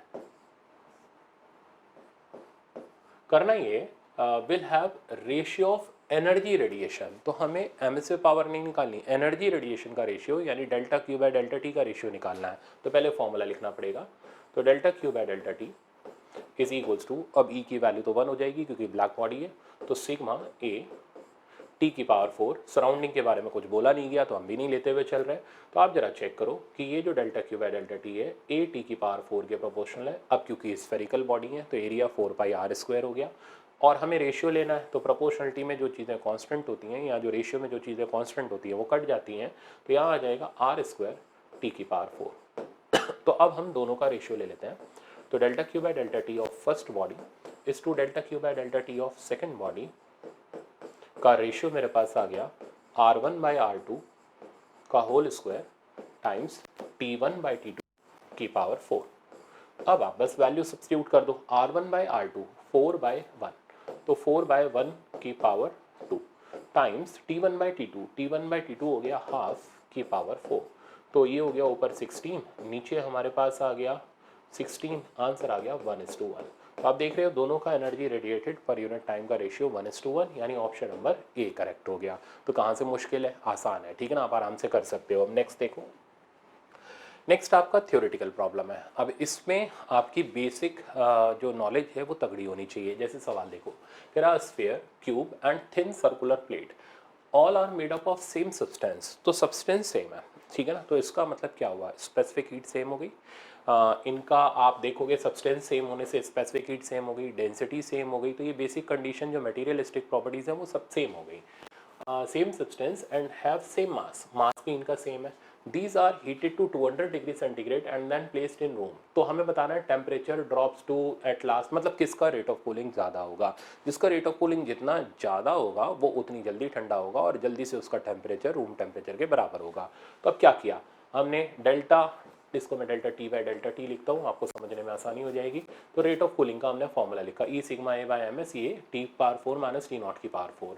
अब देखते हैं इसमें कौन कौन सी चीज़ें ऐसी हैं जो चेंज नहीं हो रही। देखो ई सेम है सबका, मटेरियल सेम है, सिग्मा सेम है, मास सेम है, स्पेसिफिक हीट सेम है, सबका टेम्परेचर सेम है, सबको सेम सराउंडिंग में रखा गया। तो फंसा कौन, एरिया। तो जिसका एरिया सबसे ज़्यादा होगा उसका रेट ऑफ कूलिंग भी सबसे ज़्यादा होगा और वो सबसे जल्दी ठंडा होगा, और जिसका एरिया सबसे कम होगा उसका रेट ऑफ कूलिंग भी कम होगा और वो सबसे देर में ठंडा होगा। अब इन तीन बॉडी में, स्फीयर, क्यूब और थिन सर्कुलर प्लेट, ठीक है ना, इन तीन बॉडीज़ में से जिनका वॉल्यूम सेम है, क्योंकि मटेरियल सेम है, मास सेम है, तो वॉल्यूम भी सेम है, तो इन 3D डायग्राम में सबसे मिनिमम सरफेस एरिया स्फीयर का होता है। अब होगा हमें कैसे पता चलेगा, वो स्फेरिकल ड्रॉप भी तो पढ़ा था सरफेस टेंशन में कि लिक्विड ड्रॉप का शेप स्फेरिकल क्यों होता है, to obtain minimum surface area, तो वहाँ से दिमाग लगाओ। तो 3D में सबसे छोटा सरफेस एरिया स्फीयर का होता है, तो अगर स्फीयर का सरफेस एरिया सबसे छोटा हो गया तो उसका रेट ऑफ कूलिंग सबसे कम हो गया और सबसे देर में वो ठंडा होगा। तो इसलिए ऑप्शन आ गया temperature of sphere drops to room temperature at last. ये इसका थ्योरेटिकल एस्पेक्ट था जो हमारा स्टीफेंस लॉ के ऊपर बेस्ड था। अब अगर इसी स्टीफेंस लॉ को हम अप्रॉक्सीमेशन में ले लें स्मॉल टेम्परेचर के लिए, तो ये बन जाता है न्यूटन्स लॉ, जो अभी आगे आप पढ़ोगे। उससे पहले मेरे पास आ रहा है वीन्स डिस्प्लेसमेंट लॉ। अब वीन्स डिस्प्लेसमेंट लॉ क्या कहता है वो देखो, ये कहता है कि अगर हम एक ग्राफ बनाएं ई यानी intensity of thermal radiation versus lambda का, ठीक है ना, एट डिफरेंट टेम्परेचर। तो ये कहता है कि ये ग्राफ इस तरीके का एक सर्टेन इंक्रीजिंग डिक्रीजिंग कर्व रहता है, मतलब हर तरीके की वेवलेंथ पॉसिबल है। एक वेवलेंथ ऐसी आती है लैम्डा एम, ये मैक्सिमम वेवलेंथ नहीं है, यहाँ पर इंटेंसिटी मैक्सिमम है, यानी इस वक्त सबसे ज़्यादा इंटेंसिटी के थर्मल रेडिएशन हमें मिल रहे होंगे, तो लैम्डा एम बोलते हैं wavelength corresponding to maximum intensity. तो आप पढ़ो, तो विद द, और ये जो लैम्डा एम होता है, लैम्डा एम टी का प्रोडक्ट कांस्टेंट होता है, और इस कांस्टेंट को हम बोलते हैं बी, जिसका नाम होता है वीन्स डिस्प्लेसमेंट कांस्टेंट, जो कि आपको यहाँ पर मिल जाएगा। और इस रिजल्ट के हिसाब से आप ये कह सकते हो कि lambda M inversely proportional to T, मतलब जैसे जैसे हम टेम्परेचर को बढ़ाते चले जाएंगे लैम्डा एम का वैल्यू कम होता चला जाएगा, यानी wavelength corresponding to maximum intensity decrease करती चली जाएगी। तो आप देखोगे कि जैसे जैसे हम टेम्परेचर बढ़ा रहे हैं तो इंटेंसिटी ऑफ थर्मल रेडिएशन तो बढ़ रहा है, बट वेवलेंथ की जो वैल्यू है वो कम होती चली जा रही है। तो ग्राफ तो हाइट तो ग्राफ का इंक्रीज करेगा, बट ये ग्राफ का पीक जो है ना वो पीछे की तरफ शिफ्ट होता चला जाएगा, क्योंकि लैम्डा की वैल्यू टेम्परेचर बढ़ाने से कम होती चली जाती है। इस ग्राफ का एरिया, तो इस ग्राफ का जो एरिया है वो रिप्रेजेंट करेगा टी की पावर 4 को, यानी एमिसिव पावर को, ठीक है ना। तो इस ग्राफ का area directly proportional to T की पावर 4 होगा। तो ये पॉइंट हमारे को छोटे मोटे हैं जो हमें इन ग्राफ के बारे में पता होने चाहिए। अब आप इसका न्यूमेरिकल देखो, पर न्यूमेरिकल से पहले ये दो ग्राफ देखो, लैम्डा एम वर्सेस टी का ग्राफ। अब वो तो मैंने बता ही दिया कि इनवर्सली प्रोपोर्शनल टू टी है तो रेक्टेंगुलर हाइपरबोला जाएगा। अगर हम लॉग ले लें तो लॉग लेने पर यही ग्राफ जो बनेगा डिक्रीजिंग स्ट्रेट लाइन टाइप का बनेगा। आप दोनों तरफ लॉग ले लेना, तो लॉग लेने पर ये जो ग्राफ आ जाएगा लॉग लैम्डा एम बराबर माइनस लॉग टी बन जाएगा, क्योंकि इसे आप रेसिप्रोकेट करोगे तो 1/t becomes minus log T. तो इसलिए डिक्रीजिंग स्ट्रेट लाइन टाइप का ये ग्राफ आपको देखने को मिलेगा। तो ये दोनों ग्राफ भी काफ़ी इंपॉर्टेंट है और लास्ट मोमेंट पे आपको पता होने चाहिए कि वीन्स डिस्प्लेसमेंट लॉ में लैम्डा एम वर्सेस टी का graph rectangular hyperbola, log lambda M versus log T का ग्राफ डिक्रीजिंग स्ट्रेट लाइन। अब आप एप्लीकेशन पर आओ। एप्लीकेशन में हमारे पास ये आता है, the energy spectrum of black body exhibit maximum around wavelength lambda naught, यानी एनर्जी स्पेक्ट्रम मतलब इंटेंसिटी जो मिल रही है मैक्सिमम वो हमें लैम्डा नॉट पे मिल रही है। Okay, the temperature of the black body is now change such that energy is maximum around 3 lambda naught by 4, यानी अब हमें मैक्सिमम इंटेंसिटी और कम वेवलेंथ पर मिल रही है, तो टेम्परेचर जाहिर सी बातें बढ़ा दिया गया होगा। अब ये बोल रहा था power radiated by the black body will now increases by a factor of, तो पावर कितने, पावर मतलब एनर्जी पर यूनिट टाइम कितने फैक्टर से बढ़ा दी गई होगी, ठीक है ना। तो हमें वो कैलकुलेट करना है, तो चलो आज वो कैलकुलेट करते हैं। सबसे पहले वीन्स लॉ लगाते हैं, तो लैम्डा एम इंटू टी का प्रोडक्ट कॉन्स्टेंट हो गया, तो lambda 1 T1 equals to lambda 2 T2। Lambda 1 की जगह मेरे पास आ गया लैम्डा नॉट, T1 की जगह हमें पता नहीं कितना टेम्परेचर है, T1 ही रहने दिया, लैम्डा 2 की जगह 3 lambda naught by 4 times T2। यहाँ से बेटा हमारे पास T1 बाई T2 या T2 बाई T1 का रेशियो आ गया, ये आ गया 4/3। तो टेम्परेचर बाद का 4/3 टाइम्स इनिशियल टेम्परेचर है, पर हमसे टेम्परेचर नहीं पूछ रहा, हमसे ये पूछ रहा है कितने फैक्टर से पावर बढ़ जाएगी, यानी एनर्जी पर यूनिट टाइम। तो delta Q by delta T का पहले फॉर्मूला लिखा, ई सिग्मा ए टी की पावर 4। अब एरिया, बॉडी तो वही है सेम है, तो एरिया तो सेम ही रहेगा, वो थोड़ा ना चेंज हो गया, sigma same, area same, E same, तो ये डायरेक्टली प्रोपोर्शनल टू टी की पावर 4 हो गया। तो पावर सेकेंड केस की is to power first case की का रेशियो हमारे पास आ गया T2 by T1 whole to the power 4, और T2 बाई T1 वो रहा, इसकी पावर 4 आप सिंप्लीफाई कर लो तो ये बन जाएगा 256 डिवाइडेड बाई 81। ऑप्शन देखोगे तो ऑप्शन नंबर ए करेक्ट हो जाएगा। तो ये था प्रॉब्लम आपका वीन्स लॉ के ऊपर बेस्ड। अब मैं दिखाता हूँ आपको Newton's law. Newton's law of cooling का ये डेरिवेशन है जिसकी आपको कोई ज़रूरत नहीं है, सीधे सीधे याद करो, सीधे सीधे दिमाग में रखो। न्यूटन्स लॉ स्टीफेंस लॉ का मॉडिफाइड फॉर्म है, अप्रॉक्सीमेट फॉर्म है। ये तब एप्लीकेबल होता है जब टेम्परेचर डिफरेंस बॉडी और सराउंडिंग के बीच का लेस देन 40 डिग्री सेंटीग्रेड हो। तो मैंने ये बड़ा बड़ा लिख दिया, temperature difference between body and surrounding must be less than 40 degree centigrade, और ये बोलता है रेट ऑफ कूलिंग यानी D theta by D T directly proportional, वहाँ पावर 4 चल रही थी, यहाँ आता है directly proportional to temperature difference between body and surrounding. अच्छा, अब यहाँ पर हम कुछ ग्राफ देखते हैं, ये कूलिंग कर्व कहलाते हैं। 4 तरीके के कूलिंग कर्व हैं, वो मैं आगे आपको दिखाता हूँ, देखना। तो पहला ग्राफ है आपका टेम्परेचर वर्सेस टाइम, कि टेम्परेचर टाइम के साथ कैसे कैसे डिक्रीज करेगा। तो वो जो इक्वेशन है उसको लॉग लेकर के इंटीग्रेट करके हम सॉल्व करते हैं। आपको करना नहीं है, ये ध्यान रखना, क्योंकि वो करने बैठे तो फिर सब भूल जाओगे। तो ये ग्राफ्स आप दिमाग में रखो। तो ये जो कूलिंग कर्व है ये एक्सपोनेंशियली डिक्रीज करता है। तो बॉडी का टेम्परेचर एक्सपोनेंशियली डिक्रीज करेगा, तब तक डिक्रीज करेगा जब तक फाइनली वो सराउंडिंग के बराबर ना हो जाए। तो अगर हम टेम्परेचर डिफरेंस वर्सेस टाइम का ग्राफ बनाएंगे तो फाइनली टेम्परेचर डिफरेंस जीरो हो जाएगा, और टेम्परेचर डिफरेंस का ग्राफ एक्सपोनेंशियली डिक्रीज करते हुए जीरो में मिलेगा, बट टेम्परेचर का ग्राफ जीरो में नहीं मिलेगा, वो सराउंडिंग पर मिलेगा। तो इसलिए दो तरीके के ग्राफ आप यहाँ पर देखोगे। एक तो ये वाला ग्राफ हो गया जिसमें हम टेम्परेचर, मैंने लिखा हुआ है डिफरेंस वर्सेस टाइम का ग्राफ बना रहे हैं जो कि जीरो को टच कर रहा है। अब इसी का अगर हम R versus theta minus theta not का ग्राफ बनाए, यानी रेट ऑफ कूलिंग का ग्राफ बनाए, तो रेट ऑफ कूलिंग तो डायरेक्टली प्रोपोर्शनल होती है, तो वो ग्राफ एक स्ट्रेट लाइन रहेगा ओरिजिन से पास करता हुआ, ठीक है ना। तो ओरिजिन से पास करता हुआ स्ट्रेट लाइन, तो ये R versus theta minus theta not. अब आर वर्सेस थीटा का ग्राफ बनाओगे तो वो भी स्ट्रेट लाइन होगा, बस उसका वाई इंटरसेप्ट नेगेटिव हो जाएगा और वो ग्राफ यहाँ से स्टार्ट होगा। तो ये कुछ स्पेशल ग्राफ है जो एज इट इज एग्जाम में आते हैं, इसलिए मैंने इनको हाईलाइट कर दिया। अच्छा, अब log of theta minus theta not, तो लॉग वाला ग्राफ तो अभी आपने देखा कि जो चीज़ एक्सपोनेंशियली डिक्रीज करेगी उसका log graph decreasing straight line जाएगा, तो ये डिक्रीजिंग स्ट्रेट लाइन आ गया, ठीक है ना। तो अब बात आती है न्यूटन्स लॉ ऑफ कूलिंग के प्रॉब्लम लगाते कैसे हैं, ठीक है ना। तो उसके प्रॉब्लम के लिए मैंने यहाँ दिया हुआ है एवरेज टेम्परेचर टेक्निक, बट उससे पहले ग्राफ का एप्लीकेशन है, इसको खत्म करते हैं। ये भी बहुत कॉमन प्रॉब्लम है, तो आप जरा चेक करो।